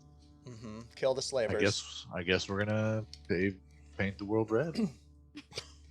Again, With robes, guys. Come on. the red robes. And That's blood. right. And blood. Thank you Lots so of much, blood. Fantasy Animal Vegan. You guys are awesome. We love you. Kirk, what about Byron? Is there an sort of realized arc or narrative that you would like to see us pursue, perhaps in a short shot or a narrative arc after this? You know, I think there would be returning to Adama Lucy and visiting his animal friends. Okay. Would be an important thing to Byron. I think also making it back to Grad Sewell, reconnecting with the Seeker's Lodge, letting him know what he found, letting him know, hey, I'm alive. Seeing if they got Dralian's journal, and there's a lot happening in Grad Sewell for Byron, so Right. returning to Grad Sewell at any point would be Oh big my for God. Byron. Techie Yeah, woman, we're you blowing up here. seriously, Oh my goodness. you guys are so generous. I think we just What hit are you hype what level are 3. you doing? What are you doing? Oh Oh my God, we appreciate you so much, you guys. Thank you. Nice. Oh, hype train, hype. I know. We actually don't. Yeah. We have a hype This is emote. just a Q&A. We have a hype emote. We have a hype emote. Hype, hype, hype, hype, hype. So what was I gonna ask about this? So traveling back to the Seekers, letting them know what happened. Oh, I know what I was gonna ask. Kirk, in the last scene, I tried to allude to the fact. Well, no, I didn't even allude. There was a guy there who approached you. What do you think would have gone down between those two guys? He showed you like the mark of the Seekers. He talked about Nasir Kairathi, who is your main contact there. What did anything jump into your mind as that was happening at the end there? You know, I think it would have been almost business. Was my thought process of it, was like, this is business, like this is what happened. It would have been an exchanging of pleasantries, like, oh hey, you're a Seeker, I'm a Seeker. What's up, bro? Kind of like when I met the guy, the guy who I gave the Ebenezer? compass with the dirt. Ebenezer. Was that Ebenezer? Yeah. In Monmerg. Yeah. When Yeah. I got the compass and I gave it to him, it would have been just like that. Like, hey, we're both Seekers. How's it going? Never met you. Let's get weird. All right, peace. Here, secret handshake. Right on. Nice. Bunch of bros. Bros doing bro stuff. I mean, they're sisters too. I think bros It's is an all-inclusive. but yeah. Okay, yeah, you're touche. All right. Let's see what else. We've already kind of covered a little bit of what might be next for your characters. Here's a question that's a little bit more meta. Go ahead, Ashley. You had something? There was one in the chat from Techie Woman. She fielded from Armin, who said, any disagreements about how much to role play versus how much tactical murder hobo? And if so, how do you resolve? Asking for a friend. We I guess the didn't balance really between them, you know? we didn't really have any like major discussions about murder hoboing. I mean, we did have some discussions about like player versus player like combat and how that wasn't what we wanted to do. There was a the madness of Nerisban got to us, I would say.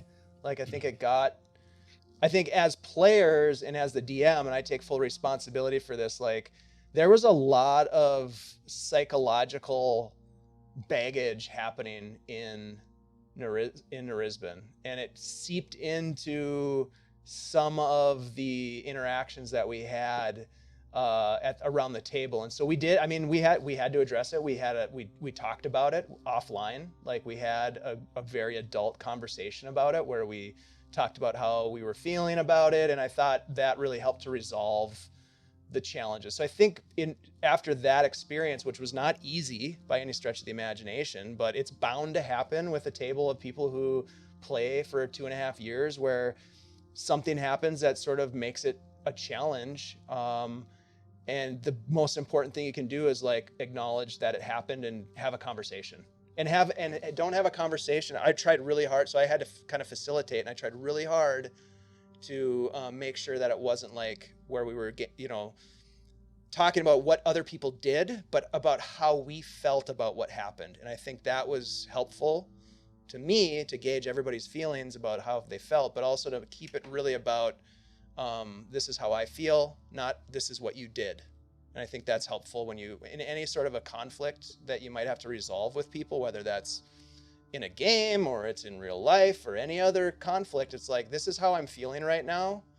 How do we move on from this? And so I thought we did a really good job of adulting. But yeah, I mean, that's bound to happen.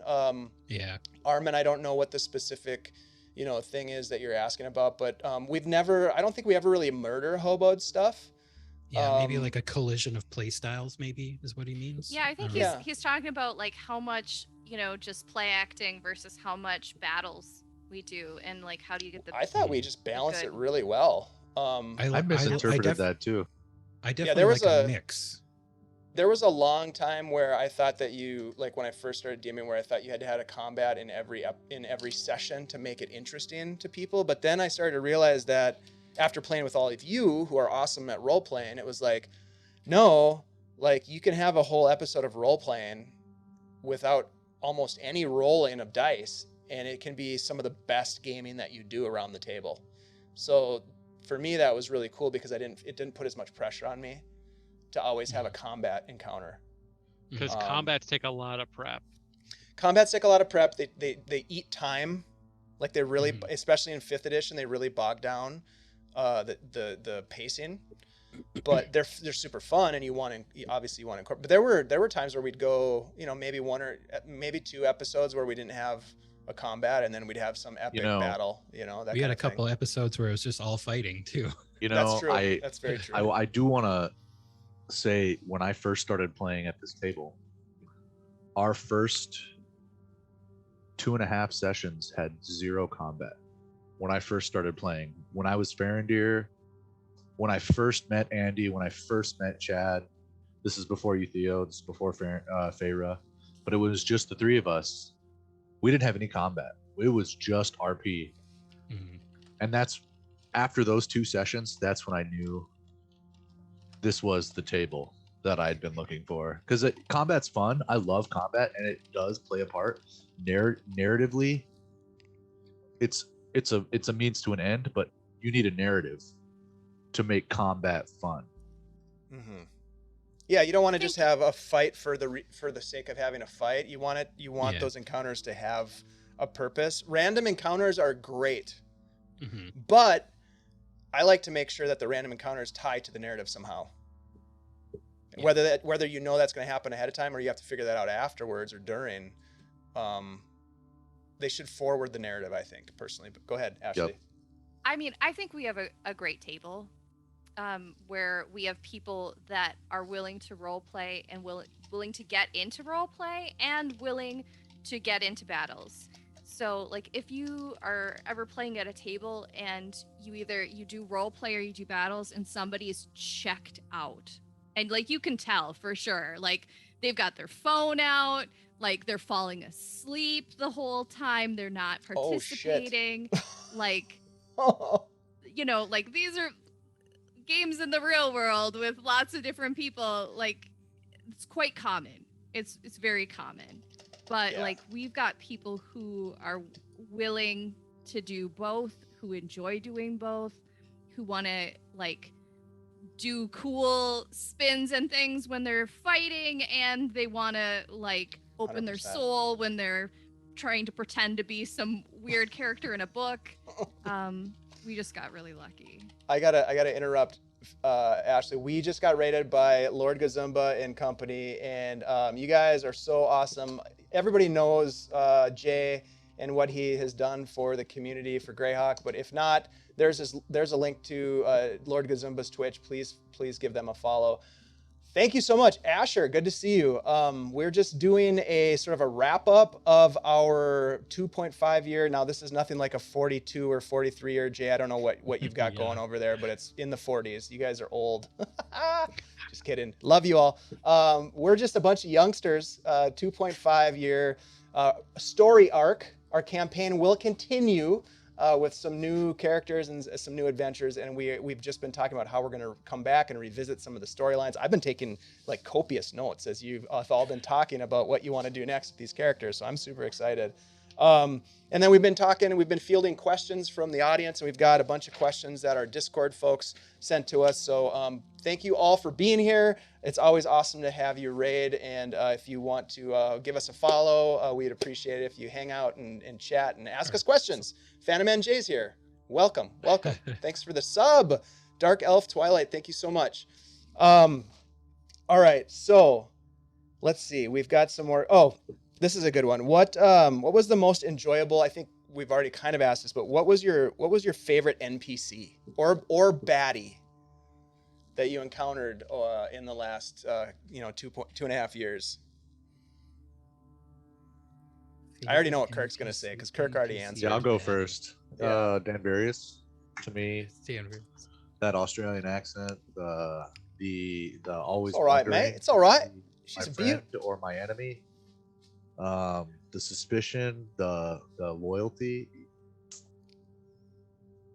Still You wish- didn't like him from the very beginning, and you consistently didn't like him until the very end when he saved your ass.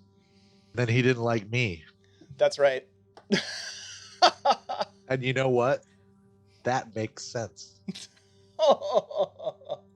Oh, thank you, Phantom. Yeah, that was great. I loved playing him specifically because he just kind of toyed with you, and the back and forth between you and Dan Various was so much fun. Michael, I see you thinking about something. I can see the ring lights in your eyes cranking. I'm trying to figure out who I would pick as my favorite. There's so many. The one that sticks the most with me for whatever reason, and this is just kind of because I thought it was the most fun, on Cyberdial, in the alchemist shop, the awakened fungus, the talking Gil? giant Gil, yeah. Yeah. That was okay. That was the moment it went from maybe I'm retiring to Monberg. It's like, nah, I'm retiring here. Fuck that. Mhm. Just hang out and talk to a talking mushroom, man. What else do you want in life? That's hilarious. Oh my God, that's funny. So Gil actually, I did not create Gil. So Gil came from Loresmith. If you're familiar with Loresmith, they produce like source books for. I think this one came out of a amazing shops and their wares or something like that. Shopkeepers and their stuff. Really cool source book. But Gil was an NPC in there, and yeah, I loved him. I loved Gil. He was great. I forgot about him. I would definitely vote for Dan Various. He's definitely up there at the top. All right. I like it. I think one of the best parts of the game was the crew of the ship and how they all kind of developed, for the most part, had their own kind of personalities. And I love that we named that one fucking guy the whole time. Like, that was his name, that one fucking guy. The other guy. But yeah, Dave, that other fucking guy, you yeah. are very good at creating memorable NPCs for sure. Fritz was a great first mate. Fritz was awesome. Yeah. God, he took care of the ship for you guys. I know. Korga. Tamis. Korga and Tamis, who almost got arrested and sentenced to like time in prison in Saltmarsh. Hard labor. Yeah, Yep. what happened that, like, why are they breaking into places? Jeez. Okay, whatever, dude. We already covered what's wrong with Byron. Yeah. Yeah. That was Byron's fault. Oh my Sales God. who slept with one eye open. Yeah, Sales. Yeah. Sales, I will say this. Sales is one NPC that I feel like I did not give justice to. I would like to have done more with Sales. Sales was Well- really cool, and I never really knew what to do with Sales, but In your defense, that's one I dropped in your lap. yeah. So like, But there was a lot I of don't hold you potential. responsible for it. Oh yeah, that was the character. If Theo died in any given session, the next session I was going to play Sales while we figured out what the fuck was happening. Got it. Probably. Okay. Yeah. Yeah, because Sales was never real really got angry. off the boat. She Yeah, was she had- very reluctant to share her room with Feyre, but Mhm. whatever. That's Sales. She probably had cooties. I tried to give her a personality, but I would like to have done more with her from just from an adventuring standpoint. But it's hard. You don't want to, like, as a DM, you don't want to run a bunch of NPCs along with the adventurers all the time. We did that with Dan Virius for like 20 episodes, which I really enjoyed, but I didn't want to always do that. That's a lot of you know? paperwork. Yeah. Well, and it's just, I don't want to, keep Dan Virius, the NPCs need to be out of the limelight when it's time for the characters to shine, right? So I always feel like it's awkward when the DM is playing multiple NPCs and then they're just talking to themselves. Like, yeah, that for too. a while, That's so you're fun. like, It's very awkward, and it's very confusing for the person doing it usually. From personal experience, when the party just keeps adopting assholes and bringing them along. I'm not saying anything about my in-person table. I'm just saying they have a tendency to adopt people and things. And by the time a game's been going for like 20 sessions, they're like, so how many NPCs? You've got 5 NPCs with you. Okay. We adopted a goat once. Well, that's what I was saying. Like, Dave did Different a game, great never job mind. with the crew because they all seemed to be there. You had to play like, what was it, 7 or 8 different crew members. Yeah, I think there were 8 guys, but I just took good notes of like what are the things that they always like to say, or what's their personality. I had like each of them sort of lined out a little bit. Nice. Which made it easier. Yeah, that was fun. And to the credit of the way this whole thing played out is like having that ship and a crew to pay. Like, what are you gonna do with coins in Dungeons and Dragons? You gotta build a keep, or you gotta have a ship. You gotta have some sort of a drain on resources to inspire additional adventuring. Because you could find yourself as a 3rd or 4th level character with so much coin, and you're just like, you know what? I think I'm gonna retire. I think we did a pretty good job with that. Like, yeah. Well, and to your spending credit, wise. Andy, like the doing the accounting and stuff for the for the crew. around was the pretty ship awesome. budget. Yep. Yeah. That was, yeah. This Forced me to take good notes. This is a question I have for you, Andy. Kind of, how much money did you have at the end of the campaign? Did I have? Did Yes. Gunnar How have? How much money was there under on your, the boat? under your control? you mean in the kitty, kind of In like in the- the pot? In the pot. I want to know. I gotta know. Okay. It's killing me. Things we didn't know. Runar has a gambling problem, so it was like 5 gold. I do have the budget. That would be we hilarious. We were at let me just make sure this is right. Okay, this was when we left Neresban. We had 12,973 gold. But I think that was after. I feel like did we pay the crew like a little bit when we like left There to was go? there was some expenditures that I didn't account for in the last few episodes. Yeah. Regardless. But Just, not I was much. just curious. So it wasn't like a ton of money because we kept at every port we'd buy like $5,000 of cargo, Right. or and we would typically make that back plus some. So money was always coming and going, but we never, like I was saying with Dave, like he wasn't throwing treasure at us the whole time. Like we had to work for it. So like the big bad layer wasn't filled with like 1 million coin, it was like 20 grand, and then we'd have to spend a good chunk of it on stuff. Yeah, I we wonder bought a lot if, of stuff in Neresban too. By the if way. we That's didn't true. have like the ship crew as a money sink, if Dave would have like found a way to just milk us for all that money, at Well, some point. I mean, a lot of that was like the temptation of the magic items and shops. Right. Like, We if- went on a couple shopping trips that were like Yeah. $4,000. If we had like a wizard or something, they need papers and inks and stuff to function, and that's quite a money sink. Yeah. know? Unfortunately, you got a warlock, and he doesn't need shit but murder. But I mean, budget wise, I mean, we could just sail that ship for a long time. I mean, these guys were making, the crew was making 1 gold a day. The cook got 2 gold a day, and Fritz got 15 gold a day. Fritz was They're not- banking. Yeah, Fritz. I have a Fritz- tally of like each one of their like coin purse. Fritz is gonna be. Fritz set was doing when he really well, retires. and it was like part of it had to do with. I remember when we first took them on, like we took over their boat and killed their pirate captain. Yeah, they were pirates.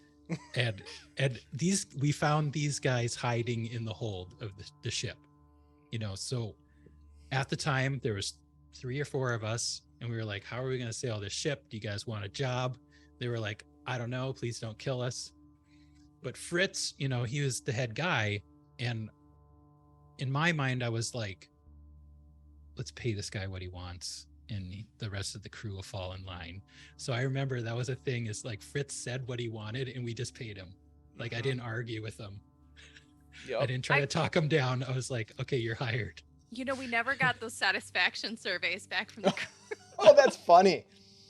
Yeah. They were ready. Fritz was ready to give them to you, but then you guys paid them a bunch of money, and he's like, "Well, maybe we'll revisit those. Hold on, let me hold on." And to then we those for a disappeared minute." for a year. Yeah, And then they that's yeah. right. Oh my Yeah, so we're God. actually broke because we're behind a year on payment. Yeah. Perhaps. Oh no I mean, shit. it's That's a really good arguable. point. That's a really good point. Oh, I mean, yeah. they did Wow. Well, leave they got- after a certain amount of time, but They got paid 23 gold per day, the whole crew. So multiply that by 365. How many days are in Greyhawk, Only guys? All of you from Lord- 8,965 Okay, we Is can that it? afford that right now. And in a we regular probably, year. Dave, do you think we recovered a little something at the end there in Tomoe-chan? Did we like Mm, Tomoe-chan? Do you think we came away with any treasure? Oh, I don't know. We'll see. That's a great did I question. was we scared next of it. run time. out of All there? the stuff. You all the stuff you we got saw out in with your there we were life. scared of. You got out with Yeah. your life. You know, that's a treasure right true. there. Yeah. All the gold seemed super sus in that The dungeon. Yeah. It did. friendship. That brings up a real relevant question related to paying and money. And so of that 12K-ish gold that Mhm. we had in the kitty, where was the kitty stored? That is a good question. Because it may be that the boys got paid because they sailed off and went, I think they're dead. Let's Let's check take the their whole. shit." Holy shit! Boys, Well, we're the- retiring. I always figured that if Runar wasn't carrying it in his bag of holding, which I don't think you'd be able to carry all that gold, right? Probably not. I don't. Is there a weight limit for bag? There of holding? is. Yeah. I can't remember what it is, but it's like 500 pounds or something. I don't know. And 12K is a lot of gold pieces. Yeah. So I think there was that. I don't know if you guys remember this, but there was a false wall in the lower bedroom underneath the captain's quarters. I guarantee you Fritz knew Yep. about it. Fritz Oh, knew for about it. sure. Yeah. Is that why exactly. he didn't respond when I tried to message him? Oh, So shit. you know, I didn't it think of probably that. would have been. There probably would have been a little bit in the captain's quarters, a little bit down there, in a chest, locked away. That's a good point. It's been a year, so for those of you who didn't catch the stuff that happened in the Placerian Mountains, there's sort of a weird time warp situation where they were there for like 24 hours. They went on this quest to essentially save this guardian of the grove, Argosalon, and restore the shrine of Elenestra. And while they were doing that, it was a year passed in the real world, like outside. So everything else passed, and that allowed the Scarlet Brotherhood to arrive at Tomoe-chan before you. That allowed for Fritz and the crew to sort of sail away. Although you did communicate with them, and they were in a big storm, I think, right, Feyre, when you did communicate with them the first time? And they were like, "It's been a year." The first time when I tried to get Fritz, I got no response at all. Yeah. And then Oh, yeah, that's the, right. They're the all different. second time I tried sales, and That's right. she was in Also, the middle of a storm. And what happened to so Fritz? it could have been that Fritz didn't say anything on purpose. It could have been the 5% chance that because we were on a different plane that it just failed. or it could have been that he's just not responding. Or Like he something doesn't happened to wanna give the boat Fritz. back. Or Oh something God, like I hope that. nothing happened to Fritz. He was solid. Oh no. I mean, Oh, I liked him as no. a character. I don't Who want do you anything guys- bad to happen. Who do you guys think would be running that boat if Fritz was gone? Probably sales. I was Like, gonna straight say up. probably Yeah, sales. for sure. That girl, Yeah. that bitch should be like, nah, okay. Mhm. Yeah, she'd be tougher than all of All them. you I'm boys pretty are gonna sure. fall in line. That's what she would say. What- That's awesome. Or what? Or you start bleeding in the night when no one's looking. Mhm. Michael, let me ask you a question. Oh God, So I don't know if you have played a Hexblade before this or not, I've not. but I was curious. One of the questions that I wanted to ask you was, what do you think of the Hexblade subclass now that you've had a chance to play it in more of a longer term campaign? Two-part answer, Dave. Yes, please. One, fuck. Like, I actually ended up technically kind of gimping him because I took a feat to get me heal spells to support the party instead of doing what I had planned, which was getting great weapon mastery. Theo was already unbuffed, dropping 25 hit points a turn. He would have been dropping 30 something hit points a turn, like on a strike with that. So Hexblade, yeah, go ahead. I was just gonna say. Plus, he had the spells, a lot of which were badass area of effect. We call And I them war very crimes. specifically like, this gets into my second statement, which is Gish is my jam, and that Hexblade Warlock is everything I want. It's right up there with Paladin as far as playstyle. And I very specifically only took 2 types of spells for the most part with Theo, which is buff spells to make me more awesome, and then, okay, I can't get over there and deal with it myself. Time for area of effect murder. Because I changed out spells as I went up. Like I originally had like the spell that's like, oh, here's a 20-foot, sphere of, interspace murder. Good luck. And then that got upgraded to Sickening Radiance, aka the war crime. And then I didn't even upgrade to Wall of Light. I just picked that one, and that was Oda Lolly. Remember when we opened That was up pretty that, good. Well, we got in that warehouse fight and Theo took out the whole crew. Theo took out the whole opposition with that one spell. well, and we the were all whole just point like, of taking that spell was it was a deck sweeper. I figured we'd end up eventually in like a boarding action or pirates here, and I was like, if I drop that on the deck, that changes their entire game. Yeah. So that was very much a series of tactical choices. But I loved it. It was wonderful. It made my heart happy. It made my heart so happy. Oh my God. That's cool. I loved Kalistani. Some of those interactions were so much fun. Well, it was really fun because Theo. I'm gonna talk Go ahead. anyway. Screw him. Theo, he is mostly able to talk to people in Suave, and he had those moments where he's like, "That's awkward." And then like the conversations with Kalistani, it was just like, "Oh no, this dude's kind of." He's really lost and doesn't know what he's doing and feels like he's just playing at doing adulty heroic things and has major imposter syndrome. And that was like towards the end, he was finally getting like out of that. But that was kind of the whole deal there is like, it's, hi, I'm going out to become a sailor because I'm mad at my stepdad and taking on a name from a book I read. That's just the most dramatic teenage shit I could think of. And that was kind of his deal. He really started as, I'm a dramatic teenager running away from home. And he kind of matured through that before the game started. But there was still a lot of that there. A lot of, I don't know what I'm doing. What the hell? I mean, literally, he took a job to go pick up some dead bodies because he needed some money. Yeah, that reminds me, like, so a question that I was thinking about is characterization story arc, like from where you started to where you end, like, did your character change and grow? And I think, like you just said, you went from an angsty teen to a hero that was going to go off and save the world. Like, for Runar and for Byron, like, how do you feel? Like, did you guys grow, like, as a character? Well, Runar definitely, he started out as a lowly security guard. You know, he came to Saltmarsh, basically, I don't know if retired, dismissed out of the army. Like, he filled the amount of time that he was required to serve. And so he was like looking to kind of get out there and make his own fortune. And, you know, so he started with almost nothing, you know, and worked his way up to local celebrity.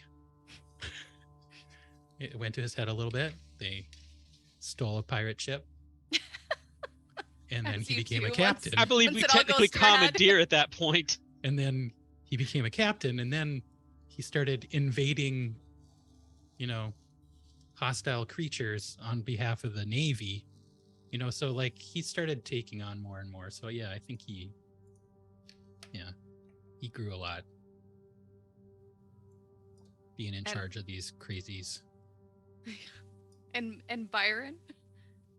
Well, you know, I think Byron's journey to evolution was a little bit of a roller coaster. I think at times he'd mature. I think the situations really dictated how he matured. In combat, he didn't mature. He was, I'm gonna kill you. You need to die. Game over. Thanks for playing. But I mean, when I first started him, I knew I played him with the intent that he would be afraid of the undead. I wanted him to be kind of like useless. In fact, I kind of wanted him to not have a role in the party. I wanted him to kind of be like, oh crap, we're dragging this guy along. And as time went on, you know, I wanted him to grow into a role in the party, being the stealthy one, the sneaky one. And I think he did. And at the same time, I think throughout that, he went from angry and impulsive to kind of like warm and impulsive. You know, like at first he didn't really necessarily know the characters very well and didn't really feel anything for him. And I think by the end he would have killed himself to save them. Aw. So his growth was really friendship. Yeah, I think, yeah, because I had the intent that he would be this damaged person who didn't want anyone to be close to him. So he put everyone out and held them at arm's length and did whatever he could to keep them from getting close to him. And then slowly let them get close to him. And I think Theo's interactions, especially early on, you were like, and we talked about this prior, like you were the conscience of Byron. I think it was less that you were the conscience of Byron and more like Byron's attempt to feel safe connecting with someone, because you were too strong. You were too strong to kill. Nobody could kill you. Nobody could take you away from Byron. I would be taken away from you. Aw, Hexblade power. And then you disappeared on me. He was a safe person to befriend because you thought that he was the most stable person in the group. I thought if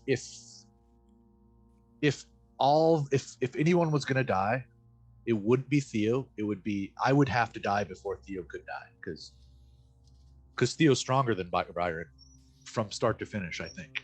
Kirk, I think you did an awesome job of playing that aspect of Byron, and I think like that's why people really liked and like related to Byron, is because you incorporated a real sense of vulnerability to the character. And you know, vulnerability is, when you're talking about heroes, like you think of heroes as being, invulnerable, but no, like these are real, real people who become heroes, but there's still that vulnerability from the baggage that they bring with them, whatever that might be. So I felt like you did a really good job of that, and I always appreciated that from Byron.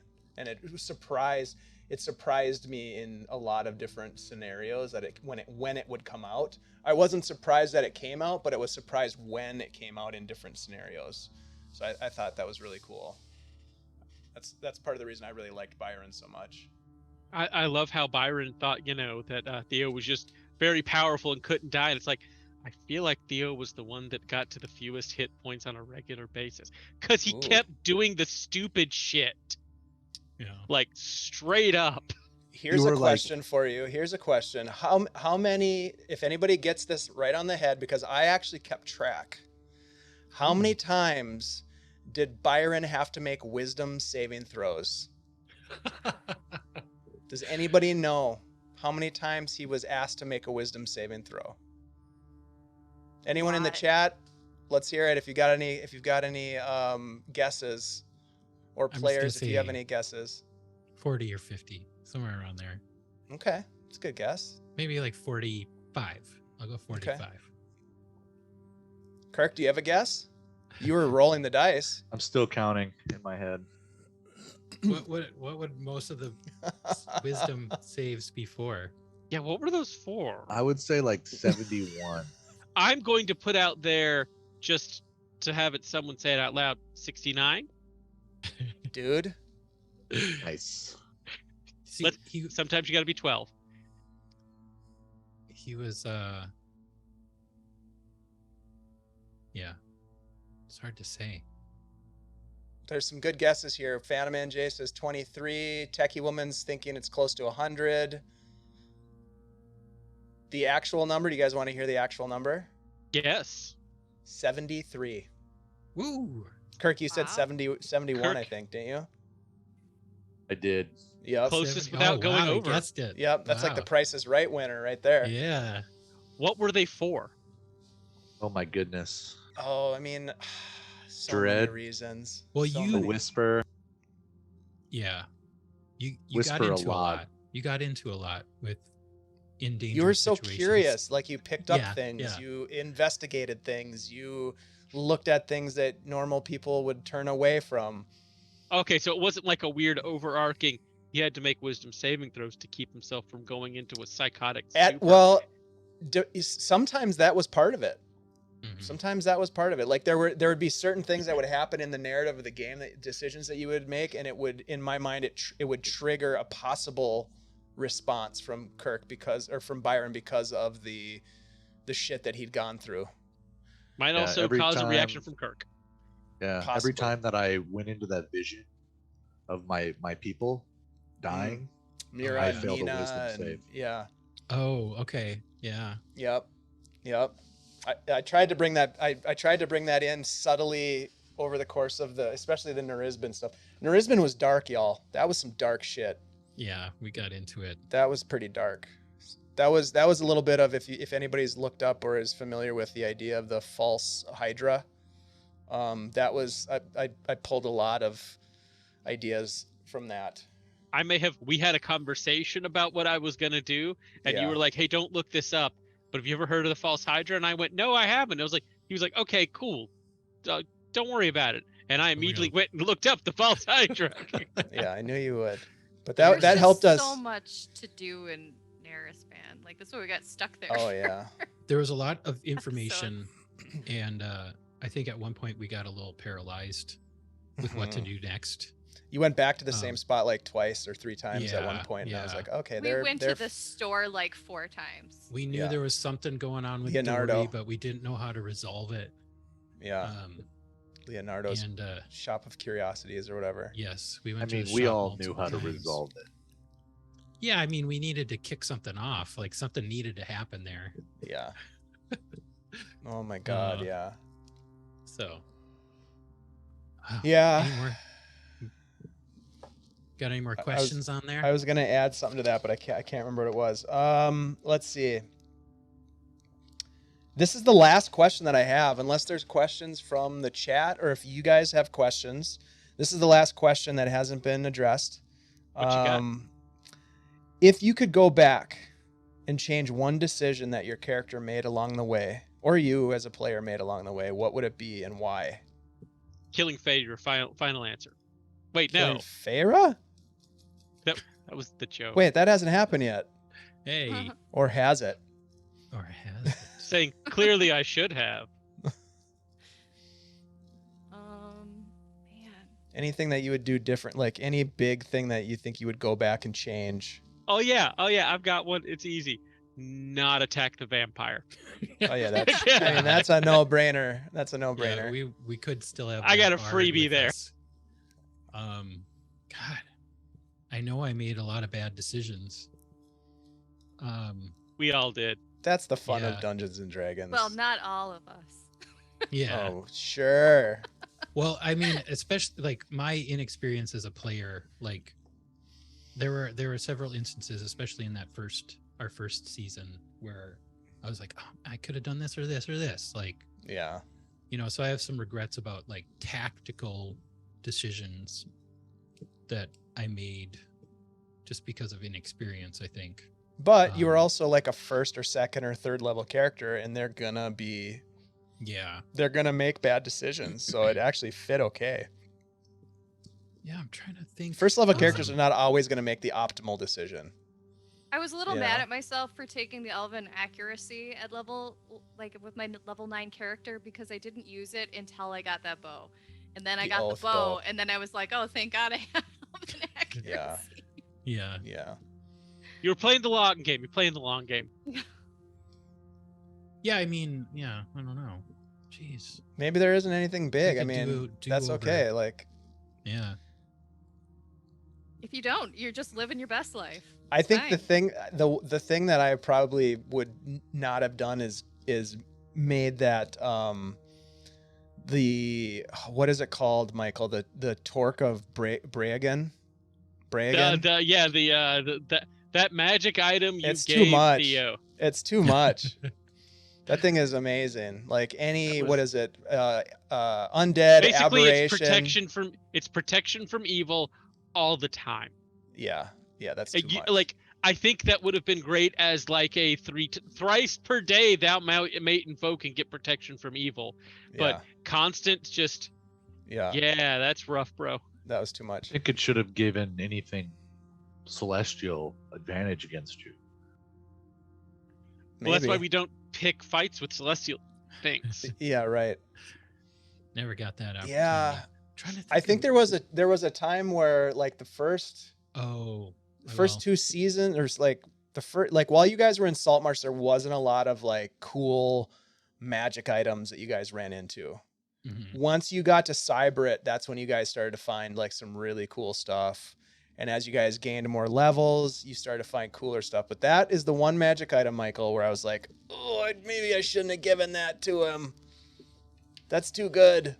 Well, But whatever. I think it worked, at least in the scenario, because again, Theo was the one taking most of the damage and mostly dying most of the time. Yeah, you were always in the front line. And as a warlock, that's pretty rare, I think. Well, but he was very much built specifically to do it. Yeah. I think if you hadn't introduced that, I would have like harassed you like pretty vocally for, can I get some magic armor that'll help with that? Mhm. Like anything. Yeah. Yeah, exactly. That's true. I remember having serious regrets about the way I handled the encounter in Hell when we lost Irin. Ooh, I remember just like going over that over and over, like, that was intense. because it was a very challenging encounter. And I don't know, Dave, maybe you could tell us like if it was meant to be survivable. Like obviously you go to Hell and it's going to be horrible, you know, Right. but the way that map was laid out was just like strategically very challenging. And because there was like these islands of things that were shooting stuff at us, and big bad was across this big, long, narrow bridge, and it was like lava and layer effects happening. And Dude, and there were these super metal like dudes that were stuck to these iron posts with these chains that would like. yeah. That was so cool. I love that. And they That was had, one of my like, favorite so encounters. we're throwing The wisdom encounter build on saves that was left and solid. right. Yeah, so that was a super challenging encounter, and I remember just thinking like, oh, what if I like went and took out one of those like things chained up screaming at us, to at least lessen the load. Like if we did that a little more strategically, if it would have turned out as bad. So the way that was, if I remember, that was a long time ago, but the way that I Yeah. remember that is that those creatures were meant to like get past them as quickly as you can. Don't stick around and fight them. Just move. Like, I think that whole encounter was like move to that last little, whatever that little island or rock precipice was, and get into the fight with Aphis. Yeah. And also with that other guy, what the hell was that? What was the cult leader's name? Yeah, we followed the cult leader because What was his name again? But then we found out God, I he didn't can't actually remember. even want to be there because wasn't the portal completely separate from whatever they were doing in the basement. Yeah, they didn't know what they were doing. That was the thing. They were like a bunch of elitists who were like playing with dangerous magic with this guy, and they opened up this portal, which was meant to happen. Well, it was meant to happen because Kuda was there. Yeah. And Kuda was the link to that Aphis. Yeah. Yeah. Yep. So it was like the fact that Kuda was there that portal opened up. Mm-hmm. Yeah, that was not a winnable encounter. Yeah, they got what I they was had wondering coming about to the them. design on that. Like, what were we supposed to do? I mean, I could fill you in on all the juicy details if you really want them, but yeah, it was meant to be a bad one though too, because that was like a major part of Erin's. Yeah, well, it's just more story. of from a design standpoint. Like, you don't have to give me the background, but it was that essentially designed like this is going to have to be resolved through RP of some variety. Yes, absolutely. And that's why there was so that's why we kind of like slowed the combat rounds down at one point and allowed for sort of a more extensive exchange between Aphis and Erin so that Erin could make some decisions, basically. And that's what it was. It was designed for Erin to make a decision about his brother. And it worked. I mean, that's what happened. It was a tough decision that he ended up making, but it was traumatic for the Dead Gang for sure. Mm-hmm. So I'm very happy with the way it turned out because you guys have tonight. You've brought it up on multiple occasions. It's a memorable encounter, and that's what it was meant to be. So yeah, that was a tough one. Sometimes you can go too far, people. As a dungeon master, you can take it too far, and it can go really well, or maybe it can break your game. We'll see. How far can you push it? Do you guys have any other questions? That's the end of the questions from our Discord family that they submitted. We've answered most. I mean, there's a couple others, but they're all sort of been answered more or less. So Kind of overlapping, yeah. Yep, a lot of overlap. So I don't know if anybody else has any questions. Otherwise, yeah, go ahead. I mean, this is kind of just really specific to the last two seasons. So we went on this. Did you intend for us to discover more about the Mosengi in the Amadio originally?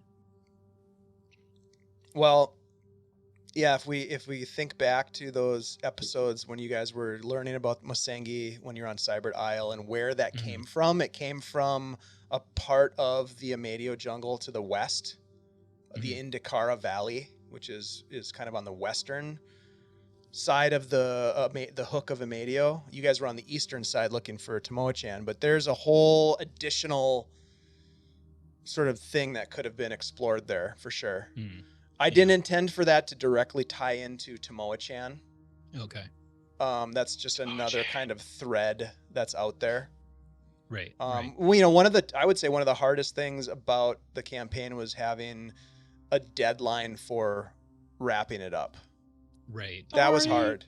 No, that's okay. I mean, it's fine. And I you know, I think originally I thought we would try to, you know, do that, but as it got close, I've never, you know, I've the only other campaign that I've really wrapped up was a written campaign, Curse of Strahd, and that you know how that game ends. If you've ever played it, you understand how Poorly. I mean, yeah, exactly. For most people, yes. Yeah, well, certainly for our group it did. Holy shit! But It's horrible.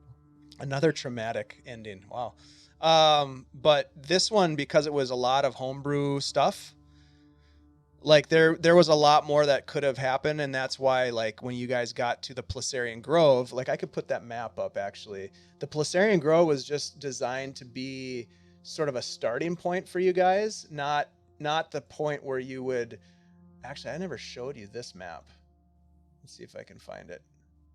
The Placerian Grove was not designed to be a spot where you, oh yeah, here we go.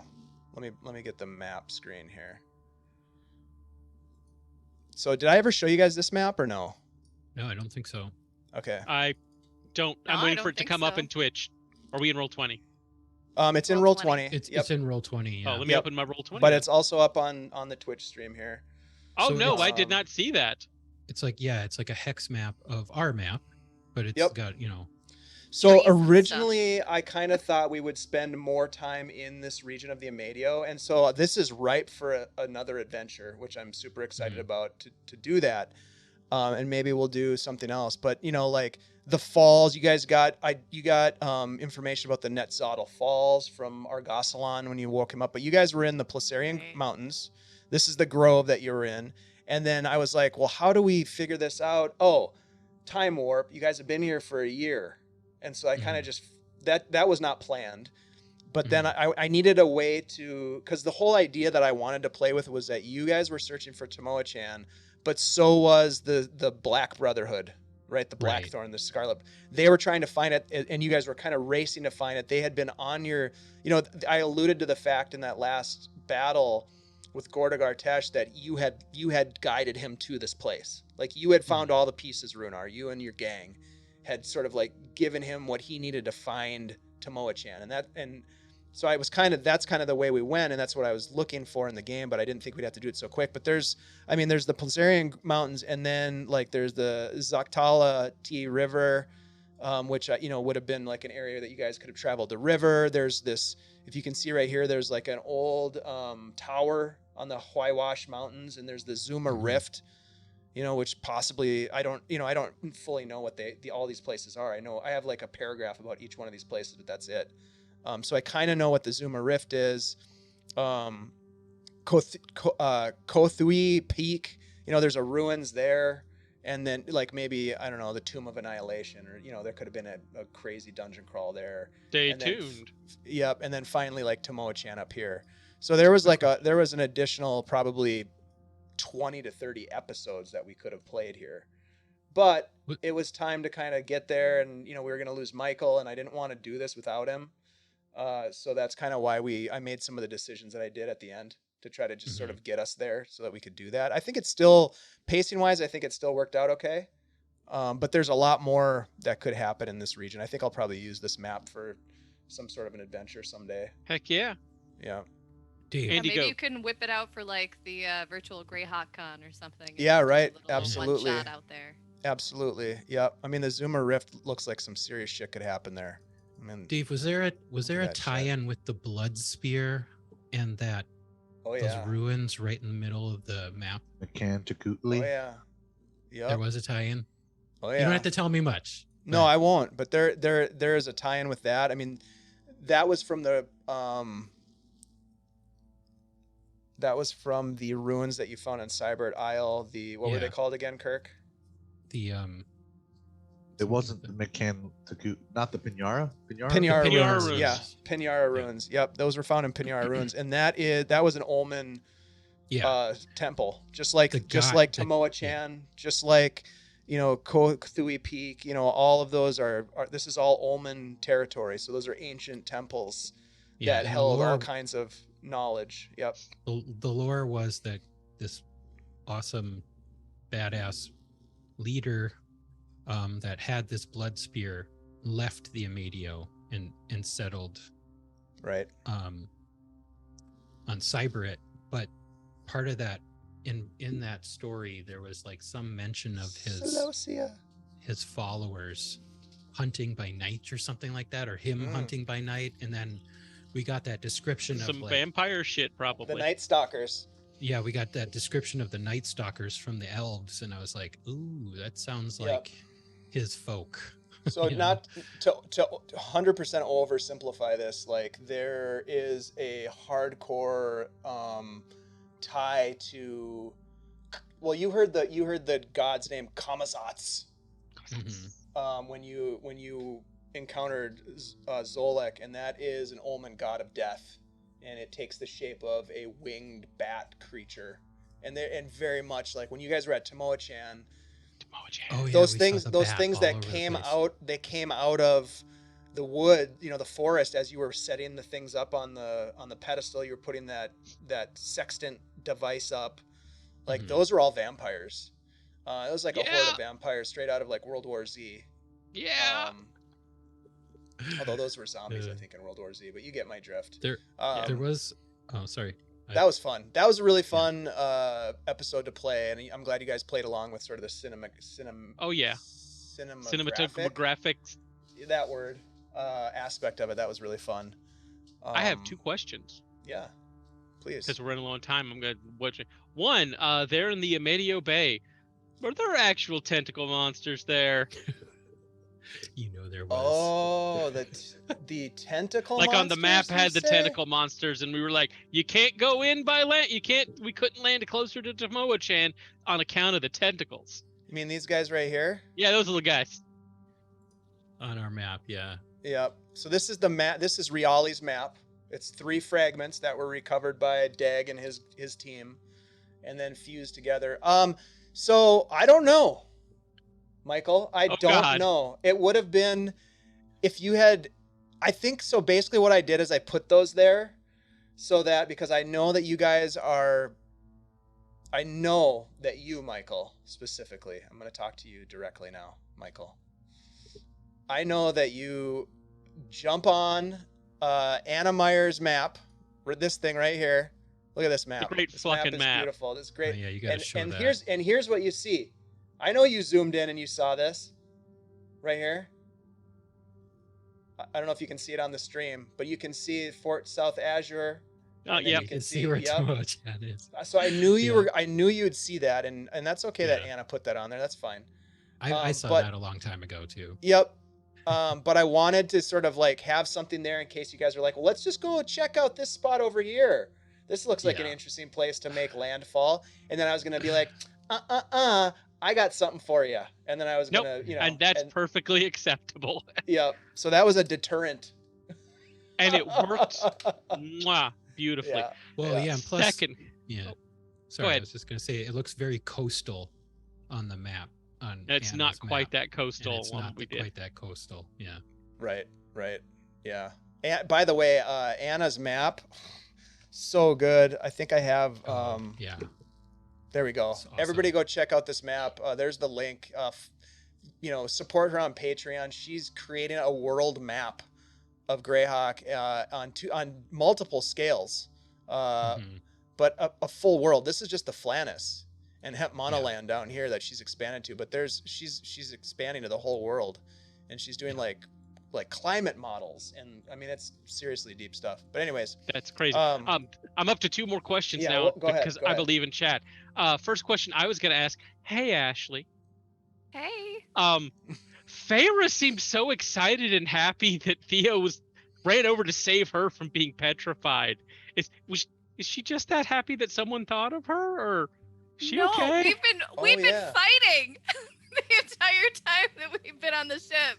Well, like it it started from when she first came on the ship, and you were like, she's super sus, we should kill her. Yeah. And then we got into this weird rivalry where we were like, one-upping each other, and we're like fighting and like infighting and stuff, and then you disappeared and left us for a number of episodes, and then she was mad that you ditched us. And then like you saved her. Well, because you gave a like, well, of course it made logical sense because you have healing powers, so you could heal the rest of the people. But she thought for a minute that like you actually liked her as a person, not as like romantic or anything. Well, no, what's hilarious that is, no, Theo legitimately thinks of Feyre as family. That's why he's like that to her, because it's like, oh, it's like one of my sisters. Yeah, okay, and that would be something neat to get into later after the fact. It's like, oh no, I trust you more than I trust anyone else on this ship. You're the only other sane person here. Yeah, she thought you hated her the entire time. No, and I like that as a dynamic, as a concept that here's someone who comes from a bloody huge family, and you express your affection for your siblings by being dicks to them. Yeah, and here's the little twist too. Like, there are not that many half elves that Feyre has even been around, right? Like in her family, there aren't any elves because her father has died. Her brother is full human, and like she's maybe like gotten to hang out and been close friends with like maybe one other person who is an elf, and she sees Theo like after she gets rescued, and she's like, oh god, he's like me, how cool. And immediately he's like, let's throw her overboard and kill her. No, that's I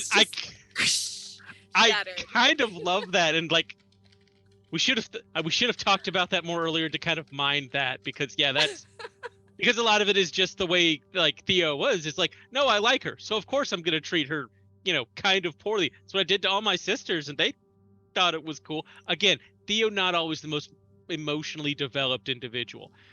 Third thing, because there's a question in chat, and that question was, I'm curious about how much the players knew about the lore of the general area prior to the campaign. Well, Phantom New Jersey, let me let you on a little secret.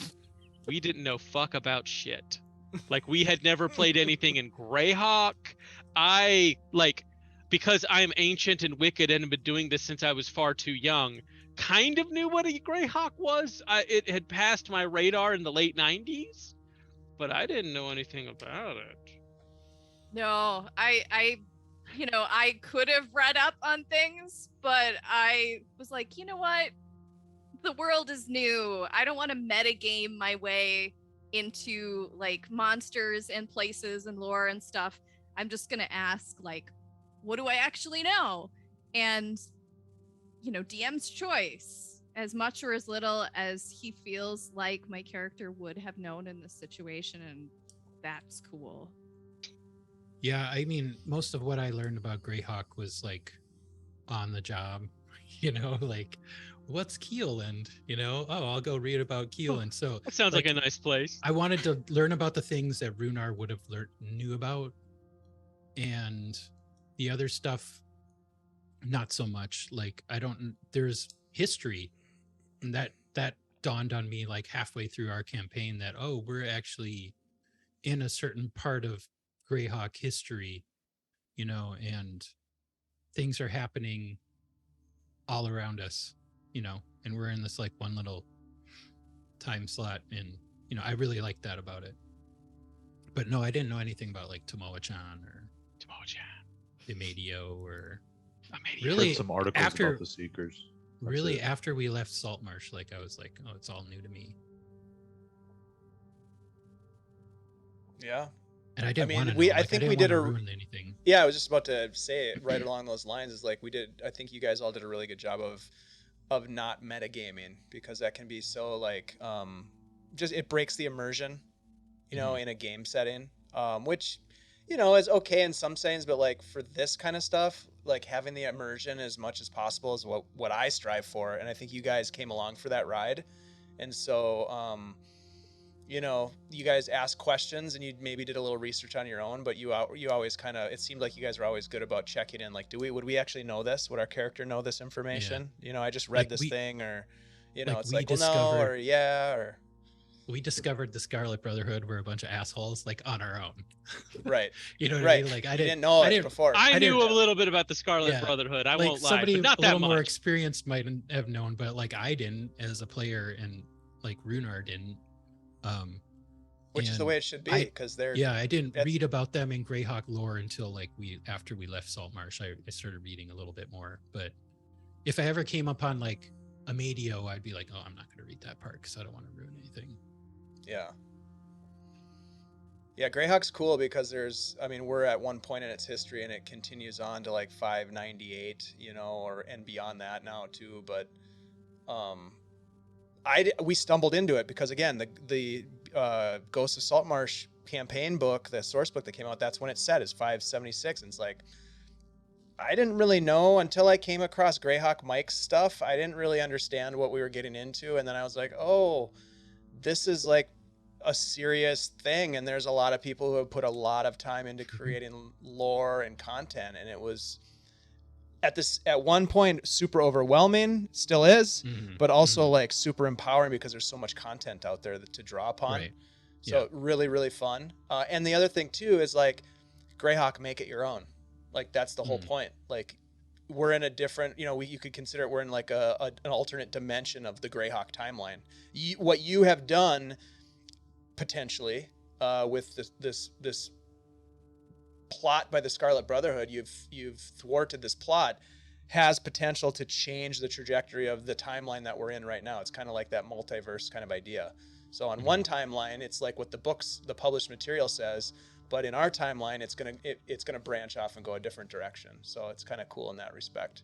And I think most people who play games like we do and are creative like we are understand that things are you're gonna make it your own world, even though it's set in this really historic place. So anyways, super blessed that we have been able to connect with people in the Greyhawk community and become part of it, and learn from folks who have been doing it for a long time, and connecting with Jay and Lord Gazumba and the folks that spend time with him, and the folks on Greyhawk Online and Cannon Fire, and just all of that wealth of knowledge has been super helpful to me as a DM. And we're charting our own path through Greyhawk, but it's just it's great to have that support. And there's definitely been times where I've been like, hey, Cannon Fire, what can you guys tell me about Narisbin, or like this fleet, like the Denzak squadron, what can you tell me about them? Like, would they, and so there's just so much support and great people who are willing to share information, like passionate, like they want to share information. It's really cool. So playing Greyhawk, it's fun. So does anybody else have any other questions here before I think we're getting close to signing off here. We appreciate everybody who has dropped in. Jay, thanks for the raid. We really appreciate you guys being here. Dead Gang, any final words that you want to say on this topic before we quickly talk about what's coming up? Ladies, gentlemen, it's been a fucking honor. Yeah, it's been epic. Super awesome. We will miss you. Salute you guys. Oh, I'll be around. Don't you worry. It's been a lot of fun. I'm still gonna miss you. It's been a lot of fun, and it's got me through a lot of hard times. So just want to say I appreciate you guys, and it was an awesome game. Hell yeah. 100%. Thank you all for being such good sports about playing games and being so creative. It's been inspiring for me to keep me wanting to keep doing it. And thanks to all of our chat buddies, our good buddies in the chat who have been with us, and the new chat buddies, and just we love having you guys here to share the excitement and to urge us on and support us. We have a bunch of new stuff coming up that I'm super excited about, and I'm gonna try to get it all. And Ashley's here to help me. So we have a production team of folks who are now helping to like chart the path forward for content, programming. Ashley's heavily involved, Andy's heavily involved, Bleak Season is heavily involved, and Miko is involved now. So we've got a crew of folks who are putting together some fun stuff. Starting in September, on Sundays, we're going to be running a Blade Runner game. Bleak is going to be running a Blade Runner game We've got some great people who are playing in this. I can't wait to release more information about it. You will start to see some promo stuff on our Twitter. So if you are out there on the Twitterverse, jump in and connect with us. We've got our Monday Night Mayhem that will continue. This is kind of I don't know, Ashley, how would you categorize the Monday Night Mayhem? It's kind of, I would say it is a rotating one shots and short shots from rotating DMs. Some DMs that are brand new and have never DM'd either in person or streamed before. Some DMs have long time been running home games, but they've never had a chance to stream. And, you know, some of our DMs have done both, but like maybe they want to try something wild and do an interesting one shot, and they just need a place to do it. And so we're giving them a platform and having the honor of hosting these things on Mondays. Yeah, and as part of that, we're providing support for getting players. We're doing the production, behind the scenes production. We're coordinating artwork and Twitch stream production. So we're trying to facilitate people, DMs, being able to just come in and DM without having to worry about all that other stuff that we've had to sort of muddle through for the past couple of years. And that's what, you know, for folks who are out there supporting us through subs, or all the folks that helped us with the cheering and everything, like that's where the resources go. We're using that to purchase artwork for overlays. We're hiring artists like Bravo to do character art for some of our stuff. And so that's important, and that helps us continue to support other people in playing games too, and then making their art. So we appreciate you for helping us with that. On Tuesday nights, so our Greyhawk content is switching from Wednesday to Tuesday, starting next week. Our Heroes of Greyhawk, a new story arc is beginning in September. There will be a couple of lead up sessions of world building, a session 0, some backstory stuff that we'll work on in the coming weeks. But on September 20th, I know I'm so excited. I already have secrets. So excited. Yeah, Ashley's got like 12 pages of secrets. Her secrets. She is a less than miserable pile of secrets. She's a happy pile of secrets. She's My filthy hair is with so big 'cause secrets. it's full of secrets. Mm-hmm. So September 20th, we'll be kicking off our new Greyhawk campaign, level 1. So it'll happen about 2 years after the timeline with the Dead Gang, and what the things that happened in the Dead Gang's story could potentially have some impact on what's happening in this new story. And then, this is super. I'm super stoked about this. So the Bleak season has honored us by bringing his Shadesong Sagas, something that this is a homebrew game system world that he has developed and has been playing offline. I got a chance to play with a couple other folks, a couple other good buddies in one of these short shots. We're bringing that to the stream. It's going to be run on Friday afternoons. So some more information coming on that, but super excited. Bleak has been working on there's so many sessions coming up. It's really rad, and it's a living world. So it grows, and I'm super excited. I'm very, very thrilled that that's happening. So lots happening. Wait, and Blade Runner? Blade Runner on Sundays. Yep, Blade Runner on Yep. Sundays. And then in November, we're going to be hosting Dungeon Mr. Ty and some great players, including Ashley, in a New Avarden game. It's kind of a short shot, limited series New Avarden. So that's coming up as well. There's so much happening, and it's all because of folks who are supporting us. So thank you so much for doing that. We are expanding, doing more stuff, more Greyhawk, more games, more people, more faces, more diversity, and more fun. Thank you all for being here. We are going to go ahead and raid into our buddy Phoenix Iwaki, who is playing, I think, Out of the Abyss. Let's see. Yes, Out of the Abyss. Thank you all for being here. Thanks for the raids. Thanks for supporting us. Keep in touch with us. Connect with us on Twitter. Connect with us on Discord. We really love you guys, and you're a huge part of what makes this super fun for us. So let's raid Phoenix. Let's say hi. Have a great night. You guys are the best. We love you. And I'm going to just stop talking now because I'm gushing a little bit too much. Goodbye, my friends. No We such love you. thing.